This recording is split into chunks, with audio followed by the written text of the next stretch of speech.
Compose multi platform, एक app बनाओ और सब प्लेटफॉर्म पे पब्लिश करो। आखिर इसकी जरूरत ही क्या थी? ये किस तरह से डिफरेंट है एग्जिस्टिंग सोल्यूशन से? इसको कौन सी चीजें यूनिक बनाती है? इस वाली वीडियो के अंदर हम केएमपी के बेसिक्स को सीखेंगे। So let's get started. So as you can see on my screen, I am on the KMP official website. तो फर्स्ट ऑफ ऑल अंडरस्टैंड करते हैं केएमपी है क्या। तो केएमपी एक अलग चीज है और सीएमपी एक अलग चीज है। केएमपी का मतलब है कोटलिन मल्टी प्लेटफॉर्म और सीएमपी का मतलब है कंपोज मल्टी प्लेटफॉर्म। केएमपी की मदद से आप लोग अपने एप्लीकेशन का बिजनेस लॉजिक तो शेयर कर सकते हो, यानी कि you can share everything except the UI. लेकिन अगर आपने यूआई भी शेयर करनी है तो आपको कंपोज मल्टी प्लेटफॉर्म का यूज करना पड़ेगा। विद कंपोज मल्टी प्लेटफॉर्म आप लोग सिंगल यूआई बनाओगे जिसको कि आप डिफरेंट प्लेटफॉर्म के ऊपर यूज कर सकोगे। अब केएमपी की जो चीज यूनिक बनाती है एग्जिस्टिंग सोल्यूशन से वो ये है कि हम पार्ट ऑफ द कोड इसके अंदर शेयर कर सकते हैं। केएमपी हमें अलाउ करता है कि हम जितना कोड चाहें उतना शेयर कर सकते हैं और जितना कोड चाहे वो हम प्लेटफॉर्म के मुताबिक लिख सकते हैं। फॉर एग्जांपल हम लोग अपनी केएमपी यानी कि कंपोज मल्टी प्लेटफॉर्म की ऐप के अंदर कुछ platform independent UI views use करना चाहते हैं। फॉर एग्जांपल मैं चाहता हूँ कि मेरी एक स्क्रीन हो, उसके ऊपर एक बटन हो, ठीक है। अगर वो एंड्रॉइड में हो तो मटेरियल 3 का बटन शो हो, अगर वो एंड्रॉइड में नहीं है, ठीक है, तो वो उधर स्विफ्ट यूआई का बटन शो हो। तो ये मैं कर सकता हूँ, ठीक है। I can make expect function to do this, और I can even like if condition लगा के ये सारी चीज़ें मैं इंप्लीमेंट कर सकता हूँ। मैं चाहूँ तो डायरेक्टली स्विफ्ट कोड को कोटलिन कोड के अंदर इंप्लीमेंट कर सकता हूँ। कोटलिन 2.1 के साथ स्विफ्ट एक्सपोर्ट भी आ चुका है, यानी कि आप अपने कोटलिन कोड को डायरेक्टली स्विफ्ट के अंदर एक्सपोर्ट भी कर सकते हो। So this is what makes the KMP unique, कि हमें बिट्स और पीसेस शेयर करने का ऑप्शन मिलता है। तो आइए चले सीखते हैं कि हम अपना केएमपी का प्रोजेक्ट कैसे बनाएं। केएमपी का प्रोजेक्ट बनाना बड़ा ईजी है। आप लोगों को ये विजर्ड मिलेगा, आप लोगों ने यहाँ पे आ जाना है। मैं इसका लिंक डिस्क्रिप्शन में दे दूंगा। यहाँ पे आपने प्रोजेक्ट नेम देना है। For example my first KMP app, my first KMP, and यहाँ पे हम अपना पैकेज नेम दे देते हैं directory dot KMP app.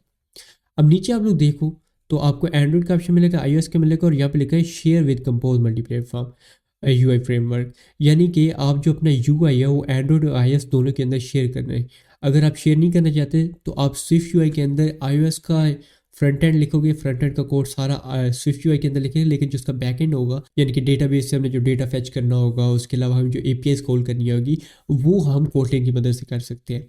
So what I want to do is कि मैं यूआई को भी शेयर करना चाहता हूँ, तो I will just select this with compose multi platform UI framework. लेकिन अगर आप नीचे देखो तो आपको वेब का यूआई शेयर करने का भी ऑप्शन मिलता है, यानी कि आप वेब की भी ऐप बना सकते हो। लेकिन to be honest I won't recommend this, क्योंकि जब ये अल्फा स्टेज के अंदर है, जैसे ये बीटा या इवन स्टेबल स्टेज के अंदर आ जाता है तो मैं इसके ऊपर वेब की ऐप बनाऊंगा। लेकिन अभी अगर आप इनकी ऑफिशियल वेबसाइट पर जाके देखो तो यहाँ पे iOS बीटा के अंदर है, ठीक है, विच इज़ फाइन। मैंने इसके अंदर ऐप बनाई है, थोड़े बहुत इश्यूज हैं लेकिन ऐप हमारी बन जाती है, वर्किंग ऐप बन जाती है। अगर आप पाकिस्तान में हैं तो आपको पता होगा पाकिस्तान में एक ऐप है मरकज़ ऐप, ठीक है। ये एप्लीकेशन सारी सीएमपी की मदद से बनी हुई है, यानी कि कंपोज मल्टी प्लेटफॉर्म की मदद से बनी हुई है, ठीक है। इट्स सेम आइडेंटिकल ट्विन इसका अवेलेबल है जो कि iOS के ऊपर है। तो मैं वेब को सिलेक्ट नहीं करूँगा क्योंकि ये अल्फा स्टेज के अंदर है, और what I think personally, what I think के वेब के सोल्यूशन इससे बेटर अवेलेबल है। फॉर एग्जांपल रिएक्ट अवेलेबल है, व्यू अवेलेबल है। इसके अलावा भी वेबसाइट के बहुत ज़्यादा फ्रेमवर्क अवेलेबल हैं, और वैसे भी ये कैनवस के ऊपर पेंट करता है। तो अगर आपकी वेबसाइट वैसे भी रैंक कराने के चक्कर के अंदर हो तो आपकी वेबसाइट रैंक बड़ी कम हो पाएगी, क्योंकि ये एलिमेंट्स को कैनवस के ऊपर पेंट करता है, ना कि उनको H1 H2 जितने भी HTML के टैग्स हैं उनकी मदद से रेंडर नहीं करता। So that's a very bad thing. उसके लिए आई गेस ये बना हुए भी नहीं, ये एक SaaS एप्स बनाने के लिए आई गेस बना है। So we won't cover web, ठीक है, लेकिन हम डेस्कटॉप एंड्रॉइड iOS को कवर करेंगे क्योंकि ये स्टेबल है, ठीक है। और मैंने इनको ट्राई किया हुआ है स्पेशली iOS एंड एंड्रॉइड को, ठीक है। मैंने इवन ऐप बना के प्ले स्टोर पे पब्लिश की है। तो चलते हैं यहाँ पे फिर से, और अभी हमने डेस्कटॉप सेलेक्ट कर लिया, iOS सेलेक्ट कर लिया, एंड्रॉइड सेलेक्ट कर लिया, और जो हम अपना यूआई शेयर कर रहे हैं वो कंपोज मल्टी प्लेटफॉर्म की मदद से इन तीनों प्लेटफॉर्म के दरमियान कर रहे हैं, ठीक है। अब जैसे आपने ये अपना प्रोजेक्ट की कॉन्फ़िगरेशन बता दी, उसके बाद नीचे आपने डाउनलोड के बटन पे क्लिक करना है, आपको प्रोजेक्ट जनरेट होगा। देन आपने इसको पेस्ट करना है जहाँ पे आप इसको पेस्ट करना चाहते हैं। सो मैं यहाँ पे आऊँगा और इस फोल्डर का नाम कर दूँ कोड, और यहाँ पे मेरे जितना भी एंड्रॉइड स्टूडियो का प्रोजेक्ट है वो भी मिल चुका है। अब इसको एंड्रॉइड स्टूडियो में ओपन करूँगा, ठीक है। I just go there and let's go to our folder. Okay, Android studio में जैसे ही आप ओपन करोगे it will download some stuff, maybe a Kotlin new version. तो इसको आपने टाइम देना है, इसको जितना भी अपने ग्रेडेबल वगैरह करना है वो इसको होने देना है। फिर इसके अंदर हमने कुछ थोड़ी बहुत चेंजेस करनी है, वो मैं आपको बताता हूँ। Okay,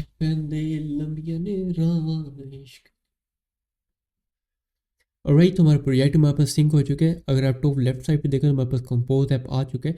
it has bunch of modules. तो हमें एंड्रॉइड के अंदर से अपने प्रोजेक्ट को प्रोजेक्ट व्यू के अंदर शिफ्ट करना है, एंड देन यहाँ पे अपने कोड में जाना है और यहाँ पे हमें अपना प्रोजेक्ट दिखने को मिल जाएगा। ये थोड़ा सा कंफ्यूजिंग हो सकता है आपके लिए अगर आपको केएमपी का आइडिया नहीं, लेकिन मैं आपको सारा स्ट्रक्चर समझाऊंगा, ठीक है। तो स्टार्ट करते हैं अपने कंपोज ऐप मॉड्यूल से, ठीक है। कंपोज ऐप को ओपन करेंगे, इसके अंदर हमें एंड्रॉइड मेन मिलेगा, कॉमन मेन मिलेगा, डेस्कटॉप मेन मिलेगा, iOS मेन मिलेगा। इसके अलावा नीचे iOS मेन के नीचे iOS ऐप भी आपको मिलेगी, एज यू कैन सी है। अब जो एंड्रॉइड मेन वाला हमारा मॉड्यूल है, let me tell you how can I know कि मॉड्यूल है। अगर आप यहाँ पे देखो तो एक स्क्वायर सा आ रहा है, और ये जो ग्रीन स्क्वायर है इट्स मीन कि ये एक ऐप है, और ये जो ब्लू स्क्वायर है इट्स मीन ये एक मॉड्यूल है। अगर आपने मल्टी मॉड्यूल प्रोजेक्ट बनाया होगा एंड्रॉइड स्टूडियो में, then you will know. Alright, तो एंड्रॉइड मेन जो हमारा है, एंड्रॉइड मेन के अंदर हम वो कोड लिखते हैं जो कि एंड्रॉइड प्लेटफॉर्म के लिए होगा। जैसे मैंने आपको बताया ना कि हम कोटलिन मल्टी प्लेटफॉर्म की मदद से बिट्स ऑफ कोड हम शेयर कर सकते हैं। फॉर एग्जाम्पल कोई प्लेटफॉर्म स्पेसिफिक कोड है जो कि मुझे शेयर करना है, जैसे मुझे हार्डवेयर लेवल की एपीआई के साथ इंटरेक्ट करना है, तो वो मैं शेयर कोड के अंदर उसका एक इंटरफेस डिफाइन कर दूंगा और उसकी इम्प्लीमेंटेशन मैं प्लेटफॉर्म स्पेसिफिक करूंगा, ठीक है। फॉर एग्जाम्पल मुझे कैमरा यूज करना है तो उसकी इम्प्लीमेंटेशन मैं इस एंड्रॉइड मेन मॉड्यूल के अंदर करूंगा, ठीक है। यहाँ पे अगर आप गौर से देखें तो यहाँ पे आपको एक फाइल मिलती है beside main activity which is called platform.android.kt.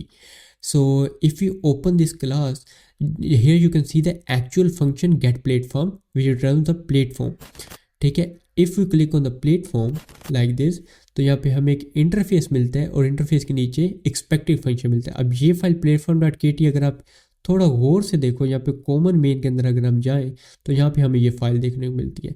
यानी कि हम अपने शेयर्ड कोड के अंदर, ठीक है, कॉमन मेन के अंदर जो कोड होता है वो शेयर्ड कोड होता है, वो तमाम प्लेटफॉर्म के बीच में शेयर होता है।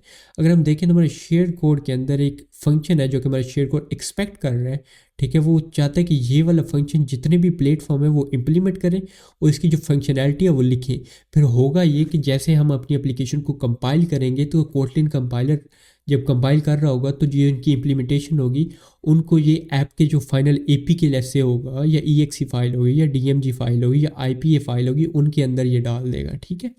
जो प्लेटफॉर्म स्पेसिफिक हमें कोड है उसके हम इंटरफेस शेयर कोड के अंदर बनाते हैं, उनकी इम्प्लीमेंटेशन जो प्लेटफॉर्म स्पेसिफिक हमारा मॉड्यूल होता है उसके अंदर करते हैं। As you can see here कि ये गेट प्लेटफॉर्म फंक्शन रिटर्न करता है प्लेटफॉर्म को। प्लेटफॉर्म के अंदर सिंपल एक स्ट्रिंग है, ठीक है, जो कि है इसके अंदर हमने एंड्रॉयड डिफाइन की हुई है। अगर मैं यहाँ पे platform.jvm में जाऊँ तो यहाँ पे जावा वर्जन हमें रिटर्न होगा, ठीक है। और यहाँ पे platform.ios में जाऊँ तो यहाँ पे iOS का वर्जन रिटर्न होगा। अभी मैं इस ऐप को रन करूँगा, इंशाल्लाह आपको और मजीद में समझ आ जाएगी। So let's just explore our next module which is our common main. इसके अंदर हमें कंपोज रिसोर्सेज का फोल्डर मिलता है। इसके अंदर हमारे जितने भी रिसोर्सेज होते हैं, जैसे हमारे ड्रॉएबल्स होती हैं, स्ट्रिंग्स होती हैं, फोर्ट्स होती हैं, वो हम इधर रखते हैं और ये तमाम प्लेटफॉर्म के अंदर शेयर्ड हो जाता है। Alright, other than that we can write our code in the app file just like main activity. ये हमारी एप्लीकेशन का स्टार्टिंग पॉइंट है, ठीक है। हर प्लेटफॉर्म के अंदर हमने इस ऐप वाले कंपोजेबल को कॉल किया हुआ है। As you can see here, हम अगर मेन एक्टिविटी में जाएं यहाँ पे सेट कंटेंट व्यू में ऐप कॉल हुआ है। अगर हम जाएं इधर मेन में, यानी कि हमारा जो JVM की इम्प्लीमेंटेशन यानी कि जो डेस्कटॉप की है उधर जाएँ तो उधर भी ये ऐप कॉल हुआ है। उसके अलावा मेन व्यू कंट्रोलर में जाऊँ जो कि iOS के अंदर है, वहाँ पे भी ऐप कंपोजेबल कॉल हुआ है, ठीक है। तो ये हमारी एप्लीकेशन का स्टार्टिंग पॉइंट होता है, यहाँ इसके अंदर ही हम अपना कोड लिखते हैं, यानी कि ये हमारी एप्लीकेशन की मेन एक्टिविटी होती है, ठीक है। उसके अलावा अगर हम डेस्कटॉप मेन के अंदर जाएं, इसके अंदर हम एज यू नो कि हम वही कोड लिखें जो डेस्कटॉप के स्पेसिफिक होगा। जैसे मुझे मैकबुक की कुछ या फिर विंडोज़ की कुछ API से के साथ इंटरेक्ट करना है तो वो मैं यहाँ पे लिखूँगा, ठीक है। Other than that we have iOS main, जिसके अंदर मैं iOS स्पेसिफिक कोड लिखूँगा। लेट्स से मुझे text to speech API use करनी है iOS की, तो उसके लिए मैं जो कोड होगा उसकी एक्सपेक्ट फंक्शन मैं कॉमन के अंदर बनाऊंगा और जो उसका एक्चुअल फंक्शन होगा वो iOS मेन के अंदर बनाऊंगा और दूसरे प्लेटफॉर्म के लिए भी मैं बनाऊंगा, ठीक है, जो जो प्लेटफॉर्म के अंदर मुझे इंप्लीमेंटेशन करनी होगी। अगर आपको नहीं पता एक्सपेक्ट और एक्चुअल में, don't worry, I make a video about it. इंशाल्लाह नेक्स्ट वीडियो इसके ऊपर होगी, आप उसका भी क्लियर हो जाएगा।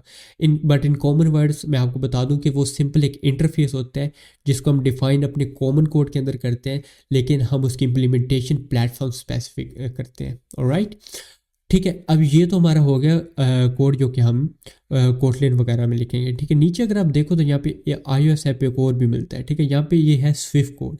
अगर हमने स्विफ्ट कोड लिखना है तो यहाँ पे iOS ऐप के अंदर हम लिखेंगे। ठीक है, यहाँ पे iOS ऐप है।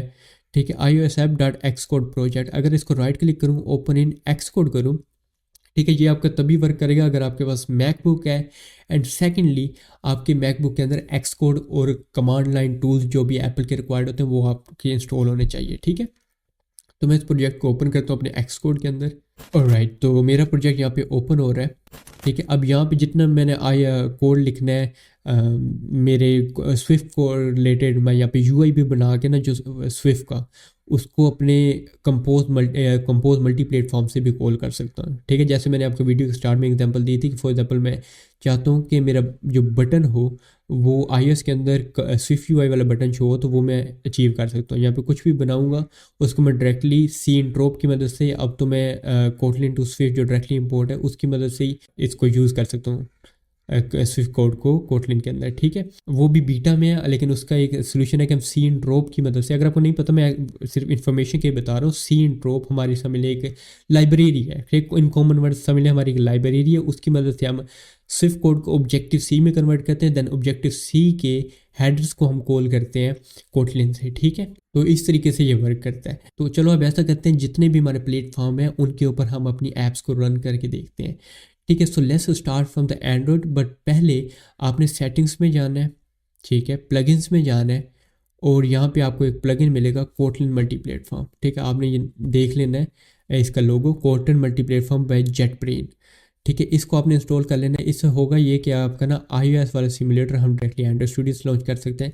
अगर फॉर सम रीज़न ऐसा नहीं हो रहा तो आपने डायरेक्टली इसको एक्स कोड से भी रन कर सकते हैं iOS सिमुलेटर को। ठीक है, तो सबसे पहले हम iOS के अंदर ही ऐप को रन करेंगे। ठीक है, उसके अलावा हम एंड्रॉयड की भी एप्लीकेशन को स्टार्ट करने पे लगा देते हैं। ठीक है, उसके अलावा जो हमारी ऐप है डेस्कटॉप के लिए, उसके लिए मैं main.kt में जाऊंगा और रन के ऊपर क्लिक करूंगा। अभी हमारा प्रोजेक्ट बिल्ड हो रहा है तो इसलिए यहाँ पे इशू आ रहा है, लेकिन जैसे ही प्रोजेक्ट बिल्ड हो जाता है, यानी कि हमारे दूसरे प्लेटफॉर्म पे रन हो जाती है एप्लीकेशन, तो देन हम इसको भी इंशाल्लाह रन कर पाएंगे। राइट, तो हमारी एप्लीकेशन iOS और एंड्रॉयड में लॉन्च हो चुकी है। As you can see here, iOS जो एंड्रॉयड एमुलेटर था उसको मैं बाहर ले आया हूँ। उसके अलावा जो हमारी एप्लीकेशन है डेस्कटॉप के लिए, उसको भी अब रन करते हैं। आपने main.kt को ओपन करना है और इस प्ले के आइकन के ऊपर क्लिक करना है।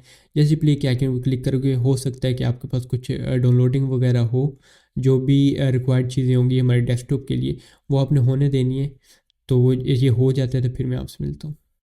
राइट, तो हमारी डाउनलोडिंग्स हो चुकी हैं and as you can see here हमारी एप्लीकेशन भी हमारे पास रन हो चुकी है हेयर। ठीक है, तीनों पे देख सकते हो, it's a same application, it's identical twin I can say. तो तीनों के अंदर सेम एप्लीकेशन है, तो चेंजेस करके देख लेते हैं। लेट्स से मैं यहाँ पे चाहता हूँ कि जो मेरी माई फर्स्ट KMP ऐप है इधर लिख के आ जाए ब्रैकेट में मैक। ठीक है, तो अब इसको अगेन रन करते हैं। ठीक है, और यहाँ पे देखो अब मैक आ रहा है विंडो का टाइटल। ठीक है, आपको जो मैं चीज़ बता रहा था ना कि प्लेटफॉर्म स्पेसिफिक कोड, अब आप देख सकते हो। अब मैं तीनों को ना क्लिक में के ऊपर क्लिक करता हूँ, नीचे देखो जो मेरा डेस्कटॉप वाला वर्जन उधर आ रहा है कंपोज, हेलो, जावा का वर्जन जो भी है वो आगे आ रहा है। ठीक है, यहाँ पे iOS का वर्जन आ रहा है, यहाँ पे एंड्रॉयड का वर्जन आ रहा है। ये हो कैसे रहा है, अगर हम अपने app.kt के अंदर जाएँ तो यहाँ पे आप देख सकते हो, लेट मी सी, यहाँ पे ग्रीटिंग्स कॉल हो रही हैं। तो जो ग्रीटिंग वाली हमारी क्लास है, ये गेट प्लेटफॉर्म जो हमारा फंक्शन है उसको कॉल कर रही है। जो गेट प्लेटफॉर्म हमारा फंक्शन है वो एक एक्सपेक्ट फंक्शन है, यानी कि Kotlin multi platform compile time पे चेक करेगा गेट प्लेटफॉर्म जो हमारा फंक्शन है इसकी इम्प्लीमेंटेशन तमाम प्लेटफॉर्म पे हुई है कि नहीं। अगर तो हुई है तो ठीक है, अगर नहीं हुई तो यहीं पे एरर थ्रो कर दे कंपाइल टाइम में हुई, जिसकी हम इम्प्लीमेंटेशन प्लेटफॉर्म स्पेसिफिक करते हैं। अगर मैं इसकी फॉर एग्जाम्पल हमारे डेस्कटॉप की आपको इम्प्लीमेंटेशन दिखाऊं तो यहाँ पे आप देख सकते हो कि ये रिटर्न कर रहा है जावा का वर्जन। ठीक है, और दूसरी मैंने एंड्रॉयड की आपको दिखाई है, iOS की भी आप लोग देख सकते हो। ठीक है, तो इन सिंपल वर्ड्स, ठीक है, ये एक सिंपल एक इंटरफेस है एक्सपेक्ट फंक्शन, जिसको कि हम इम्प्लीमेंट कर रहे हैं प्लेटफॉर्म स्पेसिफिकली, लेकिन उसको हम कॉल कर रहे हैं अपने KMP से। ठीक है, एक और तरीका भी इसको करना है कि यहाँ पे ऐप के पैरामीटर के अंदर फॉर एग्जांपल मैं इसका वर्जन पास कर देता हूँ, जहाँ जहाँ से ये ऐप कॉल हो रहा है वहाँ पे मैं पास करूँ, लेकिन वो एक अच्छा तरीका नहीं। फॉर एग्जांपल कल को मैं 1000 फॉर सेक रिक्वायरमेंट 1000 मेरे एक्सपेक्ट फंक्शन है, तो उनके लिए मैं 1000 पैरामीटर तो नहीं पास करूँगा, बेहतर है कि मैं एक्सपेक्ट फंक्शन ही बना लूँ। ठीक है, तो यही था इस वीडियो में। आई होप आपको समझ आ गया हो कि के क्या होते हैं और के कैसे बेटर है एग्जिस्टिंग सोल्यूशन से, और आपको के की बेसिक्स पता चल गए होंगे। अगर आपको स्टिल अगर कोई डाउट है इस वीडियो के रिलेटेड, तो आप ऐसा कर सकते हो कि अगर आप जैसे ही आप नीचे डिस्क्रिप्शन ओपन करोगे ना, उसके अंदर एक लेट मी आपको मैं दिखाता हूँ। Let me open the description. यहाँ पे आप देखोगे व्हाट्सअप ग्रुप का लिंक, आप व्हाट्सअप पे ज्वाइन कर लेना, वहाँ पे हम इंशाल्लाह इसके रिलेटेड चैट करेंगे। कोटलिन मल्टी प्लेटफॉर्म के अंदर डिपेंडेंसी मैनेजमेंट किस तरह से की जाती है। एज यू नो कि एंड्रॉयड की लाइब्रेरीज को हम के के अंदर यूज नहीं कर सकते, क्योंकि काफ़ी एंड्रॉयड की लाइब्रेरी प्लेटफॉर्म स्पेसिफिक है और बहुत कुछ जावा को यूज करते हैं, so we can not run Java based libraries in our K. तो आखिरकार के की लाइब्रेरीज हम कहाँ से ढूंढें। उसके अलावा अगर मुझे कोई प्लेटफॉर्म स्पेसिफिक लाइब्रेरी इंप्लीमेंट करनी है, तो मैं वो एंड्रॉयड या iOS या फिर डेस्कटॉप में किस तरीके से करूं, और मुझे कोई शेयर्ड लाइब्रेरी इंप्लीमेंट करनी है तो मैं उसको किस तरह से करूं। इस वाली वीडियो के अंदर आपके जितने भी डाउट्स हैं लाइब्रेरी मैनेजमेंट के रिलेटेड, यानी कि डिपेंडेंसी मैनेजमेंट के रिलेटेड या इन जनरल ग्रेडल के रिलेटेड के अंदर, वो इंशाल्लाह इस वीडियो के बाद क्लियर हो जाएंगे। तो अस्सलाम वालेकुम, मैं हूं अतर गुल। तो चलिए वीडियो को स्टार्ट करते हैं। सो लास्ट वीडियो के अंदर हमने अपनी के ऐप के अंदर जो बेसिक स्ट्रक्चर था हमारा वो सीखा था। इस वाली वीडियो के अंदर मैं आपको डिपेंडेंसी मैनेजमेंट के बारे में बताऊंगा। ठीक है, तो अगर आप कंपोज ऐप को ओपन करो, यहाँ पे build a gradle at KTS मिलेगी। इसको अगर आप लोग ओपन करो तो यहाँ पे आप देखोगे कि यहाँ पे कोटलिन ब्लॉक के अंदर, यहाँ पे मुझे सोर्स सेट के अंदर, ठीक है, Android main, common man, desktop main भी मिल जाएगा। So for the sake of argument, अगर मुझे कोई लाइब्रेरी इंप्लीमेंट करनी है जो कि एंड्रॉयड स्पेसिफिक है, तो मैं एंड्रॉयड ब्लॉक के अंदर करूँगा। अगर सेम मुझे कोई शेयर्ड लाइब्रेरी इंप्लीमेंट करनी है तो मैं कॉमन मेन के अंदर करूँगा। ठीक है, अगर कोई मैं डेस्कटॉप के रिलेटेड लाइब्रेरी इंप्लीमेंट करनी है तो मैं डेस्कटॉप के अंदर करूँगा। इस तरीके से अगर मुझे iOS के रिलेटेड कुछ लाइब्रेरी इंप्लीमेंट करनी है तो मैं iOS मेन का डिपेंडेंसी का ब्लॉक ले लूँगा और यहाँ पे उसे इंप्लीमेंट कर दूँगा। ठीक है, जब फ्यूचर वीडियोस के अंदर हम कुछ लाइब्रेरीज के अंदर इंप्लीमेंट करेंगे तब आपको बेटर समझ आएगी। ठीक है, उसके अलावा अगर मुझे एंड्रॉइड रिलेटेड कुछ कॉन्फ़िगरेशंस करनी है, लाइक पैकेज नेम चेंज करना है या मिनिमम SDK वगैरह चेंज करना है, तो मैं वो एंड्रॉइड ब्लॉक के अंदर कर सकता हूँ। यहाँ पे आप देख सकोगे, यहाँ पे डायरेक्टली वैल्यू पेस्ट नहीं की गई, रेदर हमारे वर्जन.toml फाइल से आ रही है। If I go here main SDK, I have to open libs.versions.toml as you can see है। ठीक है, यहाँ पे हम मिनिमम SDK वगैरह डिफाइन कर सकते हैं, और जितने भी यहाँ पे हमारे लाइब्रेरी मैनेजमेंट है वो हम libs.versions.toml की मदद से करते हैं। जब फ्यूचर में हम अपना मल्टी मॉड्यूलर प्रोजेक्ट बनाएंगे तो तब ये बहुत काम आता है, नहीं तो पहले हमें मल्टी मॉड्यूलर प्रोजेक्ट बनाने के लिए बहुत ज़्यादा सेटअप करना पड़ता था पहले। अब इससे बड़ा ईजी हो गया है। एक चीज़ मैं आपको ज़रूर रिकमेंड करूँगा कि आप करें, विच इज़ कि हमारी जो कंपोज मल्टी प्लेटफॉर्म है इसका वर्जन अपडेट करें, और जब भी आप न्यू प्रोजेक्ट बनाएं तो ख़ास तौर पे आपने मटेरियल 3 डिज़ाइन के ऊपर अपग्रेड करना है। अगर मैं अपनी एप्लीकेशन को रन करूं, ठीक है, यहाँ पे मैं अपनी एप्लीकेशन को रन करता हूँ अपने एंड्रॉयड एमुलेटर के अंदर। सो लेट मी रन, यहाँ पे सिंक नाउ करना पड़ेगा, मैं इसको इग्नोर करता हूँ, और देन मैं यहाँ पे रन कर लेता हूँ अपने एंड्रॉयड के अंदर, अपने iOS के अंदर, ठीक है, और अपने डेस्कटॉप के अंदर भी। यहाँ पे आप देखो मेरे पास तीनों एप्लीकेशनें आ चुकी हैं। यहाँ पे अगर आप गौर से देखो तो ये जो मेरा UI है इसके ऊपर मटेरियल 2 का हमारा बटन यूज़र है जो कि काफ़ी आउटडेटेड है। ठीक है, इसको मटेरियल 3 पे अपडेट करना है, और उसके अलावा आपने जब भी न्यू प्रोजेक्ट बनाना है आपने इस वेबसाइट के ऊपर चल जाना, इस लिंक के ऊपर मैं नीचे डिस्क्रिप्शन में दे दूँगा। ठीक है, यहाँ पे अगर आप लोग देखो तो हमें नीचे compose multi platform latest version बताया गया, इसको आपने इंप्लीमेंट कर लेने से होगा ये कि आपका जेटपैक कंपोज का वर्जन भी अपडेट हो जाएगा और मटेरियल 3 का वर्जन भी अपडेट हो जाएगा। ठीक है, काफ़ी चेंजेस हो जाती है। तो जो ये वाला मटेरियल 3 का वर्जन है इसके अंदर काफ़ी न्यू चीज़ें भी हैं, तो मैं 1.7.3 कंपोज मल्टी प्लेटफॉर्म के वर्जन को यहाँ पे अपडेट कर लेता हूँ। ठीक है, ये मैं यहाँ पे मुझे ऑलरेडी अपडेट करने को कह रहा है तो मैं चेंज कर देता हूँ। उसके बाद मैं बिल्ड एट ग्रेडल के अंदर जाऊँगा। ठीक है, और यहाँ पर हमारे यहाँ पे कंपोज डॉट मटीरियल है, इसको मैं मटीरियल 3 कर दूंगा और सिंक नाउ के ऊपर क्लिक करूँगा। ठीक है, जैसे सिंक नाउ के ऊपर क्लिक करूँगा ये सिंक करेगा। तो यहाँ पे जैसे मैं सिंक पे ऊपर क्लिक करूँ मेरा सिंक स्टार्ट नहीं हो रहा, वो इसलिए क्योंकि जो हमारा डेस्कटॉप की ऐप है वो लूप के अंदर रन हो रही है, इसलिए वो सिंक नहीं कर पा रहा, तो हमें इसे क्लोज करना पड़ेगा। ठीक है, अब मैं इसको सिंक कर सकता हूँ, एज यू कैन सी हमारी सिंकिंग स्टार्ट होगी। ठीक है, अब जैसे ये अपडेट होगा तो हमारे पास जो app.kt है उसके अंदर काफ़ी एरर आ जाएंगे, क्योंकि वहाँ पे हम मटेरियल 2 का यूज़ कर रहे हैं। ठीक है, तो इसको एक बार सिंक होने देते हैं। So let it sync. Alright everyone, तो हमारे पास हमारा प्रोजेक्ट सिंक हो चुके हैं। एज यू कैन सी हमारे पास काफ़ी एरर आ चुके हैं। ठीक है, तो इनको मैं इंपोर्ट को सबसे पहले फिक्स करूँगा और इन सबको मैं इंपोर्ट कर लूँगा जहाँ पे रेड रेड आ रहा है। ठीक है, मटेरियल 3 के वर्जन पे हम इंपोर्ट कर लेंगे। ठीक है, अब अगेन मैं इसको रन करता हूँ। ठीक है, अब इसको सिर्फ एंड्रॉइड के अंदर रन करते हैं, क्योंकि सबके ऊपर रन करने से बेहतर हम एक ही एमुलेटर के ऊपर रन कर दें, तो जिससे हमें चेंजेस जो होंगे वो हमें पता चल जाएंगे। ठीक है, तो जब हमारा प्रोजेक्ट बिल्ड हो रहा है, जैसे ये बिल्ड होगा तो हमारे एमुलेटर में इंस्टॉल हो जाएगा। और राइट, तो हमारे पास अब एप्लीकेशन ओपन हो चुकी है। आप एज यू कैन सी है यहाँ पे अब मटेरियल 3 वाला बटन आ रहा है। मैं आपको KMP के लिए लाइब्रेरीज फाइंड करने के लिए कुछ रिसोर्सेज बता देता हूँ। सबसे जो बेस्ट रिसोर्सेज है, जो ऑफिशियल है, वो है हमारा klibs.io। ये वेबसाइट है, यहाँ पे KMP की जितनी लाइब्रेरीज हैं वो आपको मिल जाएंगी। हाँ, आपने परेशानी है ना, कंपोज मल्टी प्लेटफॉर्म भी एक लाइब्रेरी की तरह यहाँ पे लिस्ट हुई है, क्योंकि ये एक्चुअली एक लाइब्रेरी है KMP के लिए। ठीक है, उसके अलावा यहाँ पे जितने भी और लाइब्रेरी हैं, केटोर वगैरह, कोई लोग हैं, ईमेल लोडिंग के लिए हम यूज़ करते हैं, कोइन यूज़ करते हैं डिपेंडेंसी इंजेक्शन के लिए। इवन कोइन पे तो मैंने वीडियो बनाई हुई है। ठीक है, केटोर पे इंशाल्लाह वीडियो आएगी। कोटलिन एक्स सीरियलाइजेशन, नेविगेशन के लिए हम काफ़ी चीज़ यूज़ करते हैं। तो ये यहाँ पे हमें क्यूरेटेड लिस्ट मिल जाती है। आप यहाँ पे सर्च भी कर सकते हैं। ठीक है, यहाँ पे हम इधर से फ़िल्टर भी कर सकते हैं। एक और रिसोर्स है which is our KMP Awesome।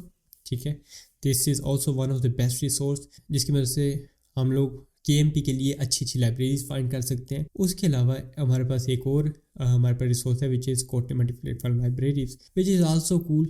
ठीक है, आप इन 3 रिसोर्सेज से लाइब्रेरीज फाइंड कर सकते हो। और एक और जो बेस्ट तरीका एक और भी है, विच इज़ आप सिंपल गूगल कर सकते हो। तो होपफुली आपको समझ आई होगी कि डिपेंडेंसी मैनेजमेंट किस तरह से की जाती है।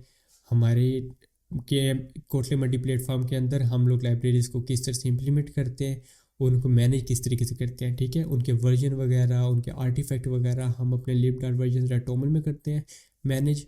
ठीक है, और उनको यूज़ हम इन ब्लॉक की मदद से करते हैं। एंड्रॉइड स्पेसिफिक लाइब्रेरी यहाँ पे आएंगी। एंड्रॉइड मेन में कॉमन यानी जो शेयर लाइब्रेरीज होंगी वो यहाँ पे आएंगी।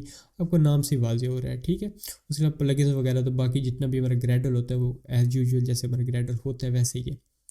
तो आई होप आपको समझ आएगी। अगर वीडियो आपको पसंद है तो आपने जरूर चैनल को सब्सक्राइब करना है और बेल के आइकन पे क्लिक करना है। अस्सलाम वालेकुम दोस्तों, तो लास्ट 2 वीडियोस के अंदर एक्सप्लोर करने के बाद कि KMP होता क्या है और ये कैसे बेटर है और इसके अंदर डिपेंडेंसी मैनेजमेंट किस तरह से की जाती है। इसके अलावा हमने अपना फर्स्ट ऐप भी बनाया। अगर आपको याद हो तो उस पहले एप्लीकेशन बनाते हुए मैंने एक्सपेक्ट और एक्चुअल का कुछ बेसिक सा ओवरव्यू दिया था। मैंने आपको बोला था कि उसके ऊपर मैं एक स्पेसिफिक वीडियो लेके आऊँगा। तो ये रही वो वीडियो जिसके अंदर हम एक्सप्लोर करेंगे इन डेप्थ में कि एक्सपेक्ट और एक्चुअल कीवर्ड्स क्या होते हैं और वो किस तरह से हमारी हेल्प करते हैं KMP के अंदर। सो लेट्स गेट स्टार्टेड। यहाँ पे मैंने कोटलिन की ऑफिशियल वेबसाइट खोल ली है। तो यहाँ पे इन्होंने सिंपल सी इसकी डेफिनेशन बताई हुई है कि एक्सपेक्ट और एक्चुअल जो कीवर्ड्स होते हैं वो आपको अलाउ करते हैं कि आप प्लेटफॉर्म स्पेसिफिक API के साथ इंटरेक्ट कर सके from Kotlin multi platform module. What does that mean, यानी कि आप डिफाइन कर दें जो आपको क्लास चाहिए होगी, जो आपके उसके अंदर उसके चिल्ड्रंस होंगे, जो आपको फंक्शन उसके अंदर रिक्वायर्ड होंगे, या फिर कोई फंक्शन होगा उसके पैरामीटर जो रिक्वायर्ड होंगे वो आप डिफाइन कर दें हमारे शेयर्ड कोड के अंदर, कॉमन कोड के अंदर। लेकिन जो उसकी इम्प्लीमेंटेशन होगी ना वो आप करें अपने प्लेटफॉर्म स्पेसिफिक मॉड्यूल के अंदर, ताकि आप प्लेटफॉर्म स्पेसिफिक APIs को यूज़ कर सके। अगर आपको पता हो तो प्रोग्रामिंग में एक चीज़ होती है इंटरफेस। इंटरफेस के अंदर हम सिंपल अपना ब्लूप्रिंट दे देते हैं कि हमें ये फंक्शन चाहिए होंगे इस क्लास के अंदर।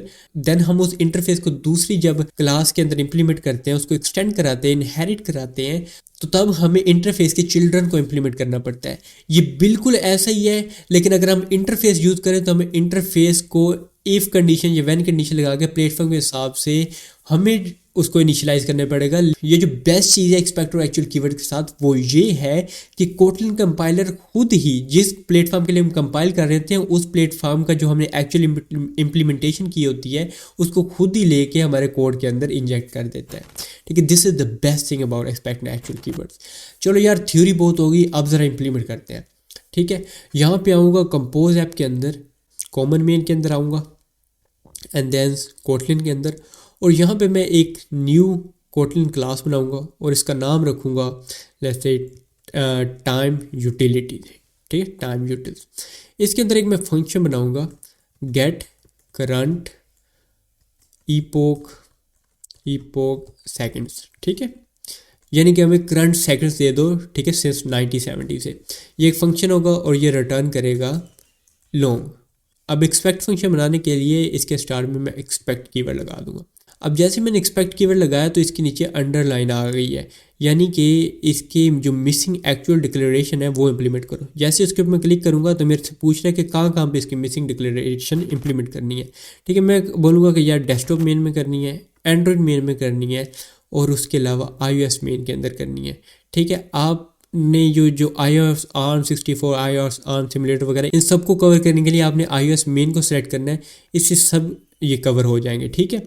अगर आप इनकी ऑफिशियल वेबसाइट पे देखो तो इन्होंने ये सेम रेकमेंड किया हुआ है। लेट मी सर्च iOS, ठीक है, यू कैन डिक्लेयर एक्चुअल, ठीक है। आप इस पैराग्राफ को पढ़ लेना, आपको समझ आ जाएगी, ठीक है। So let's click okay.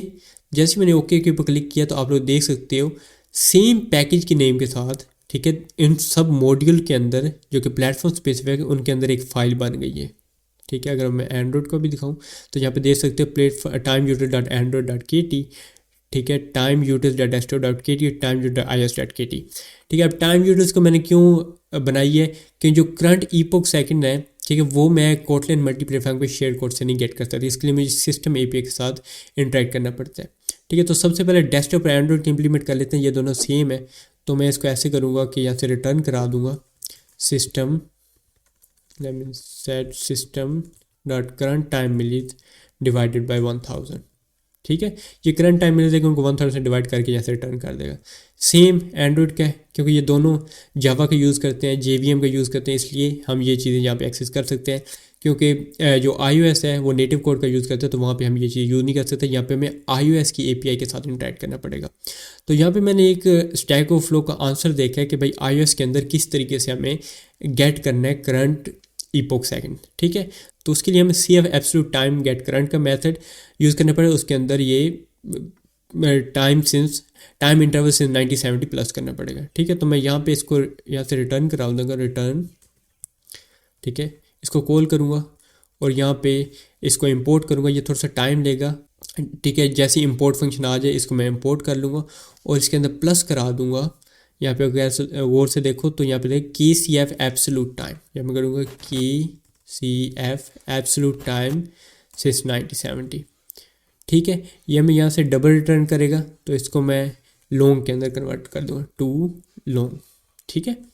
अब यहाँ पे अगर आप गौर से देखो तो हमने एक इंटरफेस डिफाइन किया है भाई कि हमें एक फंक्शन चाहिए जो कि लॉन्ग रिटर्न करता हो, ठीक है। उसके हमने इम्प्लीमेंटेशन की है सब प्लेटफॉर्म के ऊपर।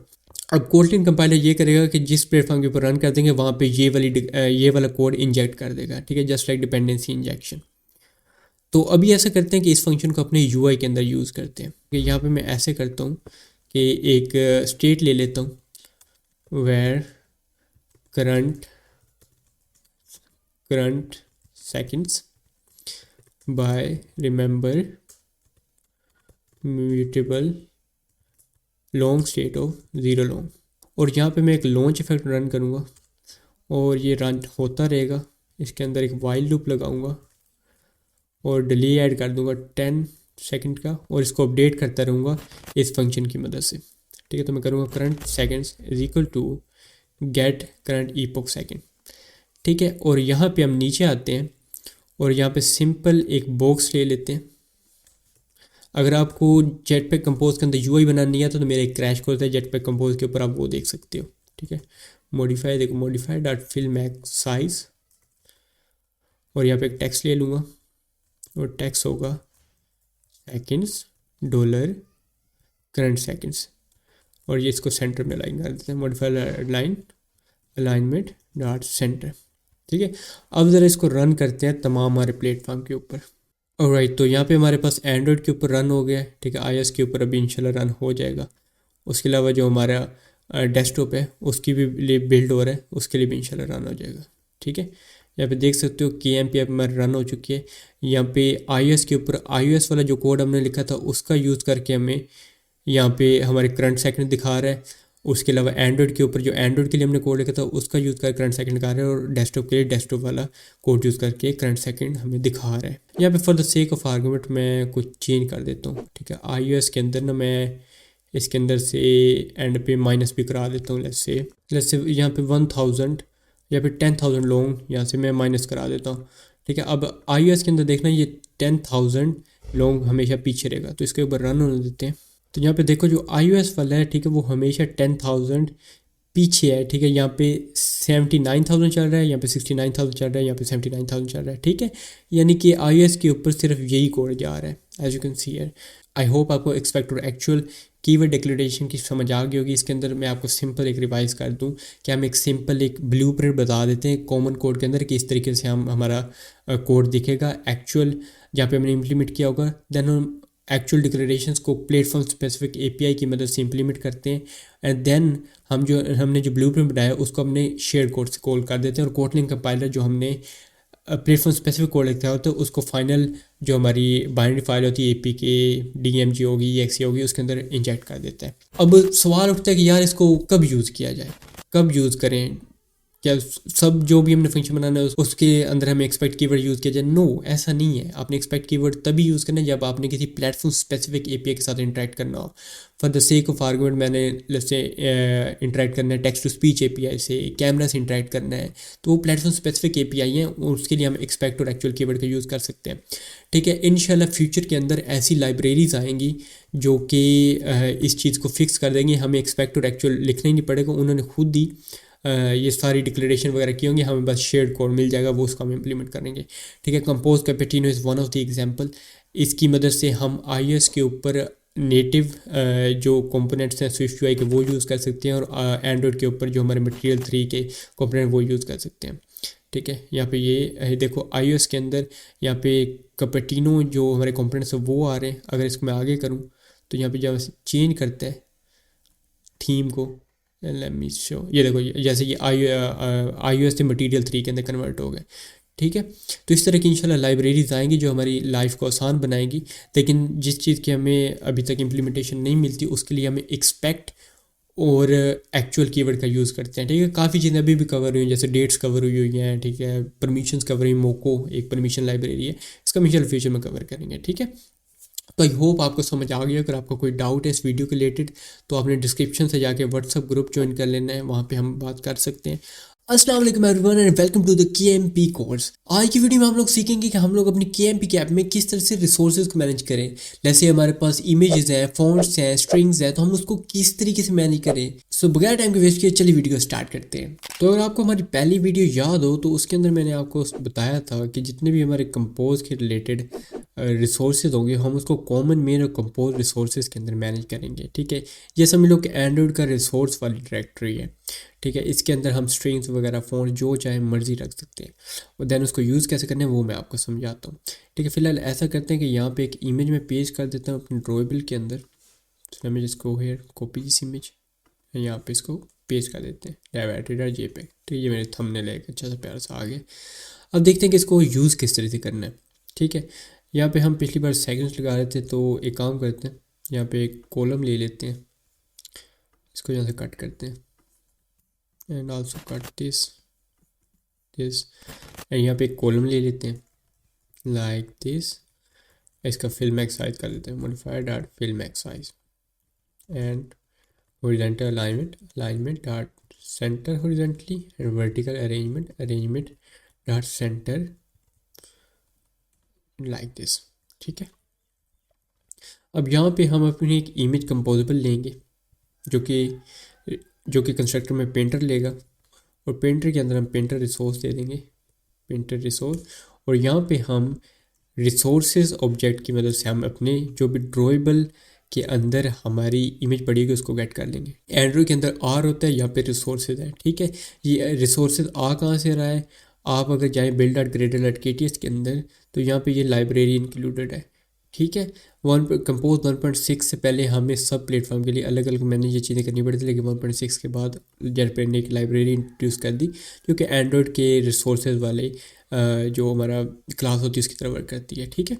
यहाँ पे मैं रिसोर्स पास कर दूंगा डायबैटरी का resources dot drawable dot compose multiplatform आ रहा है, यहाँ पे डेव एट्री नहीं आ रहा है। ये पता है किस लिए नहीं आ रहा, क्योंकि जैसे हम अपनी रिसोर्स के अंदर चीज़ें अपडेट करते हैं तो हमें चाहिए कि बिल्ड में जाके मेक मॉड्यूल कर लें। मेक मॉड्यूल से ये होगा कि जो कंपोज ऐप वाला मॉड्यूल होगा वो बिल्ड हो जाएगा, मेक प्रोजेक्ट से पूरा प्रोजेक्ट बिल्ड होगा।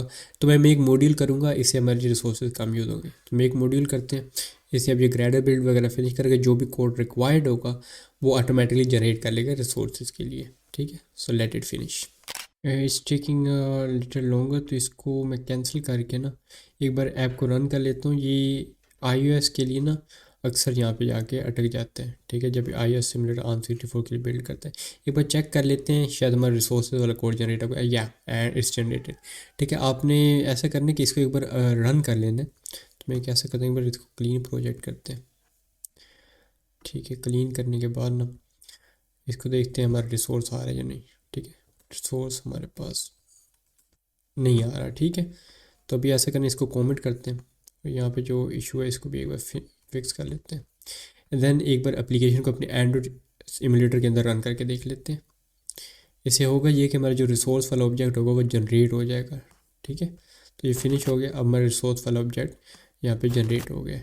ठीक है, मे बी यहाँ पे हमें देखने को मिल जाए। ठीक है, एंड देन हम ऐसा करेंगे कि इसको अनकमेंट करेंगे, और यहाँ पे जो हमारी इमेज पड़ी है अगर उसका नाम देखें उसका नाम था डेव एट्री। इसको इंपोर्ट करते हैं, इसको भी इंपोर्ट करते हैं। अब रिसोर्स वाले ऑब्जेक्ट को हम इंपोर्ट कर पाएंगे, और यहाँ पे अपने वाली जो इमेज है अब हम उसको यूज़ कर सकते हैं। मैं कंटेंट डिस्क्रिप्शन में नल पास कर दूंगा, एंड इसकी फिल मैक्स विड्थ कर दूंगा, modifier dot fill max width. अब ज़रा इसको रन करते हैं अपने तमाम डिवाइसेस के ऊपर। सो लेट इट रन। ठीक है, तो ये रहा मेरा डेस्कटॉप के अंदर। ठीक है, डेस्कटॉप के अंदर कुछ ऐसा दिख रहा है, और ये रहा मेरा iOS के अंदर, और ये मेरा एंड्रॉयड इमुलेटर के अंदर। ठीक है, सब के अंदर मेरी इमेज आ रही है जो कि मैंने यहाँ पे डाली थी। ठीक है, उसके अलावा अगर आप स्ट्रिंग्स यहाँ पे यूज़ करना चाहते हैं तो वो भी बिल्कुल एंड्रॉयड की तरह है। यहाँ पे आपने एक डायरेक्टरी बनानी है। ठीक है, राइट क्लिक करना है, न्यू में जाकर डायरेक्टरी, इसको वैल्यूज़ नाम दे देना है। ठीक है, इसके अंदर एक फ़ाइल बनानी है which is going to be strings.xml। ठीक है, I hope I am pronouncing right. अगर आप एंड्रॉयड मेन में जाए ना, ठीक है, यहाँ पे भी हमें वैल्यूज़ के अंदर string.xml मिल जाएगी, लेकिन ये एंड्रॉयड स्पेसिफिक है। ठीक है, यहाँ पे मैं सिंपल रिसोर्स टैग ओपन करूँगा, रिसोर्सेज, और यहाँ पे मैं कोई भी स्ट्रिंग ले सकता हूँ। Name equal to compose underscore KMP underscore string कर देते हैं, हेलो KMP। वैसे करते हैं, नीचे एक टेक्स्ट लगा लेते हैं और इस स्ट्रिंग का यूज़ कर लेते हैं। टेक्स्ट कंपोजेबल की मदद से text is equal to string resources dot string dot, और यहाँ पे अगेन हमारी स्ट्रिंग नहीं आ रही। वो इसलिए नहीं आ रही कि हम प्रोजेक्ट को एक बार दोबारा बिल्ड करना पड़ेगा। तो एक बार इसको क्लोज़ करते हैं, स्टॉप ऑल, और एक बार इसको अपने एंड्रॉयड के ऊपर रन कर लेते हैं। ठीक है, अब हमारे पास ये आ जाएगा, और dot string dot KMP string. ठीक है, ये अब हमारे पास स्ट्रिंग आ चुकी है। ओके, अब जरा एप्लीकेशन को रन करते हैं, जो भी हमने स्ट्रिंग यूज़ की होगी वो हमारे पास आ रही होगी। ठीक है, सब में रन कर लेते हैं, iOS में भी एंड डेस्कटॉप में भी, जस्ट लाइक दैट। ठीक है, नीचे अगर आप देखो तो हमारे पास स्ट्रिंग आ रही है, हेलो KMP डेस्कटॉप में भी आ रहा है, अब ये iOS के ऊपर रन हो रही है, और एंड्रॉयड में भी हेलो KMP आ रहा है। ठीक है, उसके अलावा जो एक और इम्पोर्टेंट चीज़ है विच इज़ आवर फ़ॉन्ट। तो फ़ॉन्ट किस तरीके से यूज़ करना है, तो मैंने ऐसा किया कि यहाँ पे एक फ़ॉन्ट ले लिया, पॉपिंस। ठीक है, इसको कॉपी करता हूँ और यहाँ पे एक डायरेक्टरी बनाऊँगा कंपोज रिसोर्सेज के अंदर, विच विल बी फ़ॉन्ट, और इधर इसको पेस्ट कर दूँगा। ठीक है, अब यहाँ पे इसी टेक्स्ट जो हेलो KMP वाला है इसका मैं फ़ॉन्ट चेंज करना चाहता हूँ, इसको थोड़ा बड़ा करना चाहता हूँ।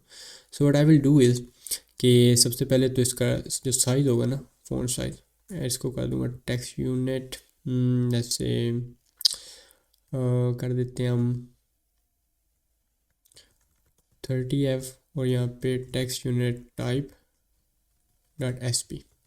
ठीक है, और इसका जो फ़ॉन्ट फैमिली है ना वो हम यहाँ पे यूज़ करेंगे। यहाँ पे हमने फ़ॉन्ट फैमिली ले लेनी है जो कि सिंपल कंस्ट्रक्टर में फ़ॉन्ट्स लेती है, और यहाँ पे फ़ॉन्ट आपने वो वाले लेने जो ना रिसोर्स ले रहा है, फ़ॉन्ट रिसोर्स ले रहा है। ठीक है, और इसके कंस्ट्रक्टर में आपने इस फ़ॉन्ट की आईडी पास कर देनी जो भी आपने इंपोर्ट किया।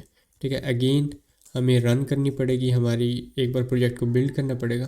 तो ऐसा करते हैं, इसको एक बार कमेंट कर देते हैं इस लाइन को, एंड एक बार इसको हमारे एंड्रॉइड में रन करके देखते हैं। उससे होगा ये कि हमारा जो नेसेसरी कोड होगा वो रिसोर्सेज ऑब्जेक्ट के अंदर जनरेट हो जाएगा। ठीक है, होप जनरेट हो गया होगा। ठीक है, और यहाँ पे एक बार रन हो ले, नहीं होगी, हमें एक बार स्टॉप ऑल करना पड़ेगा क्योंकि डेस्कटॉप कई लूप में रन होती है। इसको एक बार अगेन रन करते हैं तो हमारे पर रन हो चुकी है। ठीक है, यहाँ पे एप्लीकेशन री रन होगी। अब यहाँ पे मैं फ़ॉन्ट यूज़ कर सकता हूँ पॉपिंस रेगुलर, और बाकी जो फ़ॉन्ट को जिस तरीके से आपने कस्टमाइज़ करना है वो एज यूजुअल आपको कंपोज का तो पता ही होगा। ठीक है, नहीं पता मेरे क्रैश कोर्स देख सकते हो ये प्रमोशन थी। ठीक है, लिंक डिस्क्रिप्शन मिल जाएगा। तो अब ऐसा करते हैं, हमारा फ़ॉन्ट लग चुका है तो हम अपने मेन डेस्कटॉप में यानी कि अपने डेस्कटॉप के अंदर एप्लीकेशन को रन करते हैं। ठीक है, iOS के अंदर रन करते हैं, उसके अलावा एंड्रॉइड में भी रन कर देते हैं।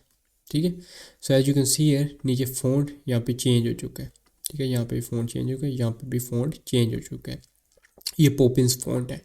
ठीक है, आई होप आपको समझ आ गई होगी आपने किस तरीके से यहाँ पे रिसोर्सेज को मैनेज करना है।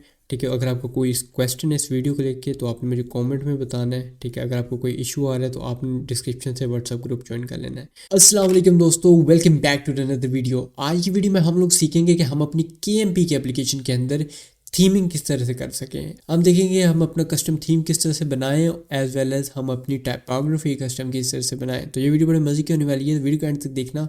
और बाय द वे मैंने इसको पहले भी रिकॉर्ड किया लेकिन वो माइक प्लग इन नहीं था, तो अब तो देखना बनता है। तो लेट्स गेट स्टार्टेड। तो आपने ऐसा करना है कि इस वेबसाइट पे आना है। ठीक है, यहाँ पे अपना प्राइमरी कलर यहाँ से सेट कर लेना है। ठीक है, मैं आप इसको वेबसाइट का लिंक आपको डिस्क्रिप्शन में दे दूँगा, as you can see here. Then आपने इधर क्लिक करना है, देन एक्सपोर्ट के ऊपर क्लिक करना है और जेटपैक कंपोज के लिए इसको एक्सपोर्ट कर लेना है। ठीक है, ये मटेरियल थीम बिल्डर वेबसाइट है, मैंने पहले वीडियो में यूज़ करते रहता हूँ।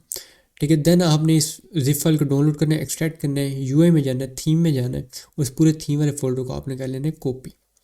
ठीक है, कॉपी करने के बाद आप लोगों ने आना है अपनी कॉमन में। ठीक, कॉमन मेन में आने के बाद ना मैं शुरू से शुरू करता हूँ। कॉमन मेन में आने के बाद आपने इसे रूट पे पेस्ट कर देना है, जस्ट लाइक दैट। उसके बाद सबसे पहले तो आपने पैकेज नेम यहाँ पे चेंज कर लेना है। देन आप theme.kt के अंदर जाओगे तो आप देखोगे यहाँ पे काफ़ी एरर्स आए हुए। वो एरर्स इसलिए आए हुए हैं कि ये जेटपैक कंपोज के लिए थीमिंग है, कंपोज मल्टी प्लेटफॉर्म के लिए नहीं है। तो इसको हम फिक्स करते हैं, इसको इसको इसको हटाएंगे, इंपोर्ट को हम फिक्स करेंगे। देन नीचे आएंगे, जैसे डायनामिक कलर को हटा देंगे। डायनामिक कलर भी इनेबल करने का एक तरीका है कंपोज मल्टी प्लेटफॉर्म के अंदर, but I am not going there इस वाली वीडियो में। ठीक है, देन हमने अपना ऐसा करना है कि कस्टम फ़ॉन्ट भी लगाना है। तो अपनी टाइपोग्राफी में चलते हैं, जहाँ से सारी चीज़ें हटाते हैं, इसका पैकेज नेम ठीक करते हैं और इसको कर देते हैं बेस लाइन टाइपोग्राफी, इसका नाम जो कि मटेरियल 3 की डिफ़ॉल्ट टाइपोग्राफी है वो हम यहाँ पे गेट कर लेंगे। देन हमने थीम में जाना है और यहाँ पे ऐसे करना है, यहाँ पे एप्लीकेशन के लिए टाइपोग्राफी बनानी है। App typography is equal to typography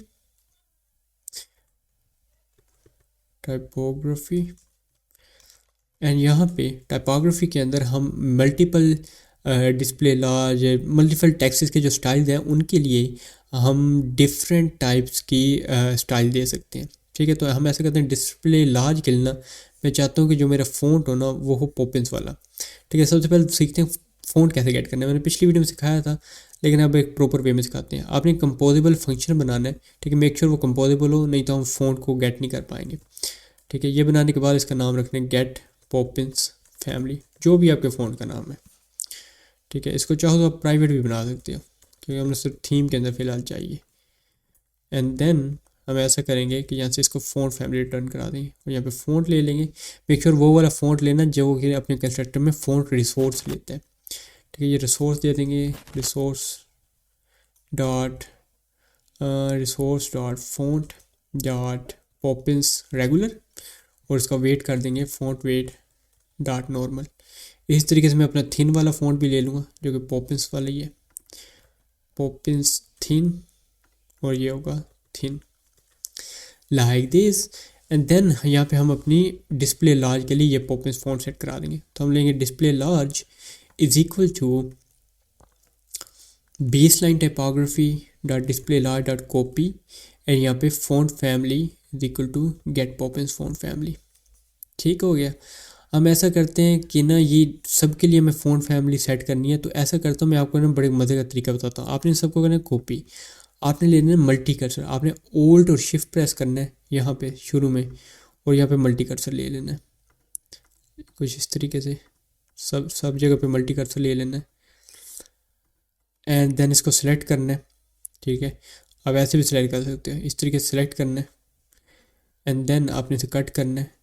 then आपने एक लफ्ज़ आ गया ना, ओल्ड प्रेस कर राइट एरो प्रेस करोगे आ जाओगे। देन आपने इस पूरी को सिलेक्ट करना है, इक्वल टू यहाँ पे इंसर्ट करना है and then comma, and then आपने पीछे जाना है स्टार्ट में, उसको कॉपी करना है एंड देन यहाँ पे आगे से पेस्ट बेस लाइन टाइपोग्राफी को कॉल करके देन उससे हमें ये वाली है सारी टाइपोग्राफी मिल जाएंगी। इसकी हमने कॉपी बनानी है, उनका कर देना है font family, get Poppins font family. ठीक हो गया। आप एक एक को भी कर सकते हो, लेकिन अगर आपको फास्ट कोडिंग करनी है तो आपको ये चीज़ आनी चाहिए, ये चीज़ सीखनी चाहिए आपको। ठीक है, मल्टी कर्सर के बारे में। देन यहाँ पे टाइपोग्राफी में ऐप टाइपोग्राफी दे देंगे। ठीक है, अब थीम में ऊपर थोड़े बहुत इशू आ रहे हैं तो इंपोर्ट के अंदर फिक्स कर लेते हैं। अब चलते हैं अपनी ऐप में और यहाँ पे मटेरियल थीम की जगह यूज़ कर लेंगे ऐप थीम। ठीक है, तो अभी ऐसा करते हैं कि इसको ज़रा अप्लाई करके देखते हैं। यहाँ पे एक फ़ॉन्ट फैमिली उन्होंने पहले ऐसे लगाई हुई थी, अब सिंपल ये पॉपिंस फ़ॉन्ट फैमिली होगी। इसका साथ हम टेक्सटाइल कर देते हैं, material theme dot typography dot display large. उसके अलावा मैं यहाँ पे डार्क मोड अनेबल करने के लिए एक बटन भी ले लूँगा, तो मैं यहाँ बटन ले लूँगा, ऑन क्लिक अभी एम्प्टी रहने देते हैं और यहाँ पे टेक्स्ट ले लेंगे, text is equal to switch dark mode like that, और यहाँ पे स्टेट ले लेंगे dark mode, dark mode by default ये फॉल्स होगा। इंपोर्ट कर लेते हैं लाइक दिस, और यहाँ पे ऐप थीम में डार्क थीम में हम डार्क मोड पास कर देंगे, डार्क थीम लाइक दिस। और यहाँ पे ऑन क्लिक के अंदर हम इसको इसकी वैल्यू ऑपोजिट कर देंगे। अब ऐसे करते हैं कि इसको रन करके देखते हैं हमारी थीमिंग अप्लाई हुई है या नहीं। पहले हमारा जो मटेरियल थीम का डिफ़ॉल्ट कलर है वो आता था, अब हमारा ग्रीन वाला कलर आना चाहिए जो हमने वहाँ से एक्सपोर्ट किया था। ठीक है, एज यू कैन सी यहाँ पे हमारा ग्रीन वाला कलर आ रहा है। डार्क मोड स्विच करना चाहें वो भी हो रहा है। ठीक है, लेकिन इसका बैकग्राउंड चेंज नहीं हो रहा। आप बोलोगे यार इसका बैकग्राउंड तो चेंज नहीं हो रहा डार्क मोड में, वो इसलिए क्योंकि हमने इसका बैकग्राउंड सेट ही नहीं किया। ठीक है, हम ऐसा चाहें यहाँ पे कर सकते हैं background, background material theme dot colour scheme dot background. नहीं, यहाँ पे iOS में हम इसको अगेन रन कर लेते हैं, एंड्रॉइड में कर लेते हैं, एंड्रॉइड सेलेक्ट हो जा, एंड देन डेस्कटॉप में भी कर लेते हैं रन इसको। ठीक है, और as you can see here हमारे पास रन हो चुके हैं। और अगर हम अब इसको रन करें, ठीक है, स्विच करें डार्क मोड को, तो ये हमारा डार्क मोड सही तरीके से स्विच हो रहा है, हमारी थीमिंग भी अप्लाई हुई है। ठीक हो गया। तो यही था जेटपैक कंपोज मल्टीप्लेयर के अंदर थीमिंग के बारे में। आई होप आपको वीडियो पसंद आई, अगर आप अच्छे अच्छे ऐप्स बना रहे होंगे इससे। अगर आपको कोई डाउट है इस वीडियो को रिलेटेड तो मुझे कमेंट में ज़रूर बताना। अगर फिर भी डाउट क्लियर नहीं होता तो आ जाना व्हाट्सएप ग्रुप पे। केएमपी के अंदर हम नेविगेट किस तरीके से करते हैं, यानी कि एक स्क्रीन से हम दूसरी स्क्रीन के अंदर किस तरह से नेविगेट करते हैं, इस वाली वीडियो में हम लोग सीखेंगे कि हम लोग केएमपी के अंदर किस तरह से नेविगेशन को इम्प्लीमेंट करें। सो लेट्स गेट स्टार्टेड। ऑलराइट, तो ये मैंने प्रोजेक्ट खोल लिए। हम ये पिछली वीडियो से प्रोजेक्ट बनाते आते हैं। अगर आपने पिछली वीडियोस नहीं देखी तो मैं लिंक डिस्क्रिप्शन में दे दूंगा, उनके अंदर हम ये प्रोजेक्ट यूज कर रहे हैं। तो केएमपी के अंदर नेविगेट करने के लिए आपको कुछ लाइब्रेरीज ऐड करनी पड़ेंगी। तो पहली लाइब्रेरी जो आपने ऐड करनी which is navigation compose, and दूसरी लाइब्रेरी जो आपने ऐड करनी वो है कोटलिन एक्स सीरियलाइजेशन। ठीक है, उनके वर्जन आप यहाँ पे देख सकते हैं, आपको ये कोड का लिंक डिस्क्रिप्शन में मिल जाएगा, आप वहां से भी ये कॉपी पेस्ट कर सकते हो। Alright, libs dot version toggle में ऐड करने के बाद आपने बिल्ड डॉट ग्रेडल के अंदर जाना है और यहाँ पे इस लाइब्रेरीज को इम्प्लीमेंट कर लेना है। Implementation libs dot Kotlin x dot serialisation. तो यहाँ पे ये आएगा नहीं, एक्चुअली हम इसको एक बार सिंक कर लेते हैं, जिससे कि ये होगा कि जो लाइब्रेरीज हमने यहाँ पे ऐड की है ना वो इंडेक्स हो जाएंगी और वो हम अपने कोटलिन कोड के अंदर एक्सेस कर पाएंगे। अब हम इसको ट्राई करते हैं, Kotlin x serialization dot JSON. तो इस तरह से हम इम्प्लीमेंट करेंगे नेविगेशन लाइब्रेरी को, libs dot navigation dot compose like this. ठीक हो गया। अब इसको सिंक करते हैं। So let it download the library from the repository, I will meet you there. So KMP के अंदर नेविगेशन को इम्प्लीमेंट करने के लिए हमें नैव ग्राफ बनाना पड़ता है। नैव ग्राफ कुछ नहीं होता, उसके अंदर जितनी भी हमारी स्क्रीन होती है जिनके अंदर हम नेविगेट करेंगे उनको हम ऑलरेडी डिफाइन कर देते हैं, ठीक है। एंड देन बाद में हम नैव कंट्रोलर की मदद से उनके दरमियान नेविगेट करते रहते हैं। मैं आपको एक्सप्लेन करता हूँ, आपने बिल्कुल घबराना नहीं है। तो फॉर एग्जांपल यहाँ पे हमारे कॉमन मेन के अंदर चलते हैं और यहाँ पे ना स्क्रीन बना लेते हैं। फॉर एग्जांपल स्क्रीन ए और स्क्रीन बी। मैं स्क्रीन का एक पैकेज बनाऊंगा और बनाऊंगा स्क्रीन ए जो कि एक कंपोजेबल होगा एंड ये बॉक्स लेगा एज अ फर्स्ट चिल्ड्रन। और यहाँ पे मॉडिफायर के थ्रू हम इसका फिल मैक्साइज कर लेंगे ताकि ये पूरी स्क्रीन को कवर कर ले, ठीक है। यहाँ पे थोड़ी सी एक्स्ट्रा स्पेसिंग ले लेते हैं। और तो यहाँ पे हम सिंपल एक बटन ले लेते हैं, बटन एंड ऑन क्लिक के अंदर हम ऑन क्लिक ऑल कर देंगे जो कि हम यहाँ पे अपने स्क्रीन ए के कंस्ट्रक्टर में पास करेंगे। और यहाँ पे इसका टेक्स्ट ले लेते हैं navigate to screen B and ऐसा करते हैं कि इसकी अलाइनमेंट ना, सिंस हम अपने बॉक्स कंपोजेबल के अंदर है तो इसकी अलाइनमेंट सेंटर हम कर देंगे modifier dot alignment dot centre like this. और अब हम यहाँ पे एक ऑन क्लिक लैम्डा पास कर देते हैं लाइक दिस, ठीक है। सेम इसी की कॉपी बनाऊंगा, यहाँ पे स्क्रीन ऐसी कॉपी बना लेते हैं, उसका नाम करते हैं स्क्रीन बी और इसका यहाँ पे फंक्शन में भी स्क्रीन बी करते हैं, इधर इसको कर देते हैं गो लाइक दिस। अब यहाँ पे मेरे दो स्क्रीन बन चुकी है जिसके सेंटर में सिंपल एक बटन है। ऑलराइट, तो एक और स्क्रीन बना लेते हैं जिससे ये होगा कि हम ये भी सीख पाएंगे कि हम जब स्क्रीन के अंदर नेविगेट करते हैं तो हम अपनी स्क्रीन के ऊपर नेविगेट करते हुए डेटा भी किस तरीके से पास करें। सो लेट्स से मेरे पास एक स्क्रीन सी है जिसके अंदर एक टेक्स्ट फील्ड है। यहाँ पे मैं स्क्रीन सी ले लेता हूँ जिसके दरमियान में हम एक सिंपल टेक्स्ट फील्ड ले लेंगे लाइक दिस टेक्स्ट फील्ड और उसकी वैल्यू के लिए यहाँ पे एक स्टेट बना लेते हैं T F value, bye default ये एम्प्टी स्ट्रिंग होगी लाइक दिस। और यहाँ पे वैल्यू के अंदर हम टेक्स्ट फील्ड की वैल्यू पास कर देते हैं और वैल्यू चेन के अंदर हम इस टेक्स्ट वैल्यू को चेंज कर देंगे लाइक दिस। और यहाँ पे हम कॉलम ले लेंगे instead of taking the our box. और यहाँ पे इसकी हॉरिजॉन्टल अरेंजमेंट हम कर देंगे alignment dot centre horizontal, vertical arrangement dot centre. तो इससे हमारा टेक्स्ट फील्ड स्क्रीन के सेंटर में आ जाएगा। इसके नीचे हम सिंपल एक बटन ले लेंगे जो कि सिंपल होगा सेंड डेटा। और ये यहाँ पे ऑन क्लिक के अंदर यहाँ पे वैल्यू भी लेगा स्ट्रिंग की और यहाँ पे हम ऑन क्लिक को कॉल करते हैं और इसके कंस्ट्रक्टर में टी एफ वैल्यू पास कर देते हैं, ठीक है। यहाँ पे अब हम अपनी स्क्रीन डी बनाते हैं जो कि सिंपल हमारे टेक्स्ट फील्ड को शो करेगी और टेक्स्ट फील्ड का यानी जो डेटा होगा उसको शो करेगी। और उसके नीचे एक हम सिंपल बटन लगा देंगे जो कि सीधा स्क्रीन डी से सीधा स्क्रीन ए पे चल जाएगी, सी बी को सबको पॉप करते हुए, ठीक है। तो ऐसे करते हैं स्क्रीन सी की यहाँ पे कॉपी बनाते हैं, इसको करते हैं स्क्रीन डी और यहाँ पे स्क्रीन डी ले लेते हैं एंड यहाँ पर हम एक टेक्स्ट कंपोजेबल ले लेंगे। यहाँ पर टेक्स्ट के अंदर हम पास कर देंगे टेक्स्ट सिंपल। और टेक्स्ट हम कहाँ से लेंगे, टेक्स्ट हम अपने कंस्ट्रक्टर में से ले लेंगे जो बाय डिफॉल्ट एम्प्टी होगा लाइक दिस। और टी एफ वैल्यू की हमें यहाँ पे जरूरत नहीं है और यहाँ पे ऑन क्लिक के अंदर स्ट्रिंग की भी जरूरत नहीं है। और यहाँ पे ऑन क्लिक को पास कर देते हैं, यहाँ पे कर देते हैं गो टू रूट, ठीक हो गया। तो अब हमारी स्क्रीन हमारे पास बन चुकी है। तो अब हमने स्क्रीन के लिए एक नेविगेशन ग्राफ बनाना है जिसके लिए कि हमने कोटलिन एक्स सीरियलाइजेशन लाइब्रेरी को इम्प्लीमेंट किया है। तो हम करेंगे यूं कि जितने भी हमारी स्क्रीन होंगी उनका हम एक ग्राफ बना लेंगे, देन उनको एक नैव होस्ट के अंदर हम डाल देंगे एंड देन हम नैव होस्ट के अंदर एक अपना उसके कंस्ट्रक्टर में नैव कंट्रोलर पास करेंगे। उस नैव होस्ट कंट्रोलर की मदद से ना हम अपनी स्क्रीन के दरमियान नेविगेट करते हैं। तो सबसे पहले हम यहाँ पे ग्राफ बनाते हैं। तो हम यहाँ पे एक नेविगेशन का पैकेज बनाते हैं, इसके अंदर करते हैं जैसे मेन फीचर नेविगेशन ग्राफ, ठीक है। हम feature wise for example authentication मेरी एक स्क्रीन है, मैं ऑथेंटिकेशन के लिए बनाऊंगा ऑथेंटिकेशन नैव ग्राफ, ठीक है। जैसे मेरी स्टोरी जनरेशन की एक फीचर है तो मैं बनाऊंगा story generator screen graph. For example एक मेरा कॉमन है नेविगेशन ग्राफ उसके मैं बनाऊंगा कॉमन नैव ग्राफ, ठीक है। तो यहाँ पे इसको हमें नैव ग्राफ बिल्डर की एक्सटेंशन बनाना पड़ता है और यहाँ पे इसका नाम रखते हैं मेन फीचर नैव ग्राफ, ठीक है। और यहाँ पे हमें नैव होस्ट कंट्रोलर चाहिए होगा, नैव होस्ट कंट्रोलर जो कि हम इसके कंस्ट्रक्टर में ले लेंगे लाइक दिस। और यहाँ पे हम नेविगेशन का यूज करेंगे, नेविगेशन ये वाला, ठीक है। हमें टाइप से नेविगेशन करनी है तो यहाँ पे हम जेनेरिक वैल्यू पास कर देंगे लेकिन उसके लिए हमें ये बनानी पड़ेगी। तो यहाँ पे अब बनाते हैं कि मेन स्क्रीन नाम से एक सील्ड क्लास बनाते हैं मेन स्क्रीन, जो कि फिलहाल सिंपल एक क्लास होगी लेकिन ये बाद में हम इसको कर देंगे सील्ड क्लास और ये सीरियलाइजेबल होगी, ठीक है। अगर सीरियलाइजेबल आप नहीं रखोगे तो हमारी जो कोटलिन तो जो हमारी कंपोज की नेविगेशन लाइब्रेरी वो वर्क नहीं करेगी, इसलिए हमने कोटलिन एक्स सीरियलाइजेशन को इंक्लूड किया अपने प्रोजेक्ट के अंदर, ठीक है। तो यहाँ पे हमने जो हमारी स्क्रीन होती है उसका स्ट्रक्चर डिफाइन करना है, यानी कि जो स्क्रीन कोई भी कंस्ट्रक्टर में अपना आर्गूमेंट नहीं लेती, जैसे कि स्क्रीन ए बी सी है ये अपने कंस्ट्रक्टर में कोई आर्गूमेंट नहीं लेती जो कि हमने यहाँ पे डिस्प्ले कराना है, लेकिन स्क्रीन डी है जो कि टेक्स्ट लेती है जो कि हमें स्क्रीन सी से मिलेगा। तो इसके लिए हम ऐसा करेंगे से यहाँ पे जो स्क्रीन कोई आर्गूमेंट नहीं ले रही तो उसके सिंपल एक डेटा ऑब्जेक्ट बना लेंगे जो कि होगा ऐसे स्क्रीन ए, और इसको एक्सटेंड करा देंगे मेन स्क्रीन से। ठीक है, ये हम क्यों करते हैं? इसलिए करते हैं कि बाद में हम एक सिंगल ट्रुथ लेते हैं अपनी नेविगेशन के लिए, तो तब हम डिफाइन कर सकते हैं कि for example view mode authentication view mode में अगर हम एमवीआई आर्किटेक्चर का यूज़ कर रहे हैं तो उसके ऑन इवेंट के दरमियान, ऑन इवेंट हम अगर यूआई से कॉल करते हैं तो हम चाहते हैं कि उधर वही स्क्रीन कॉल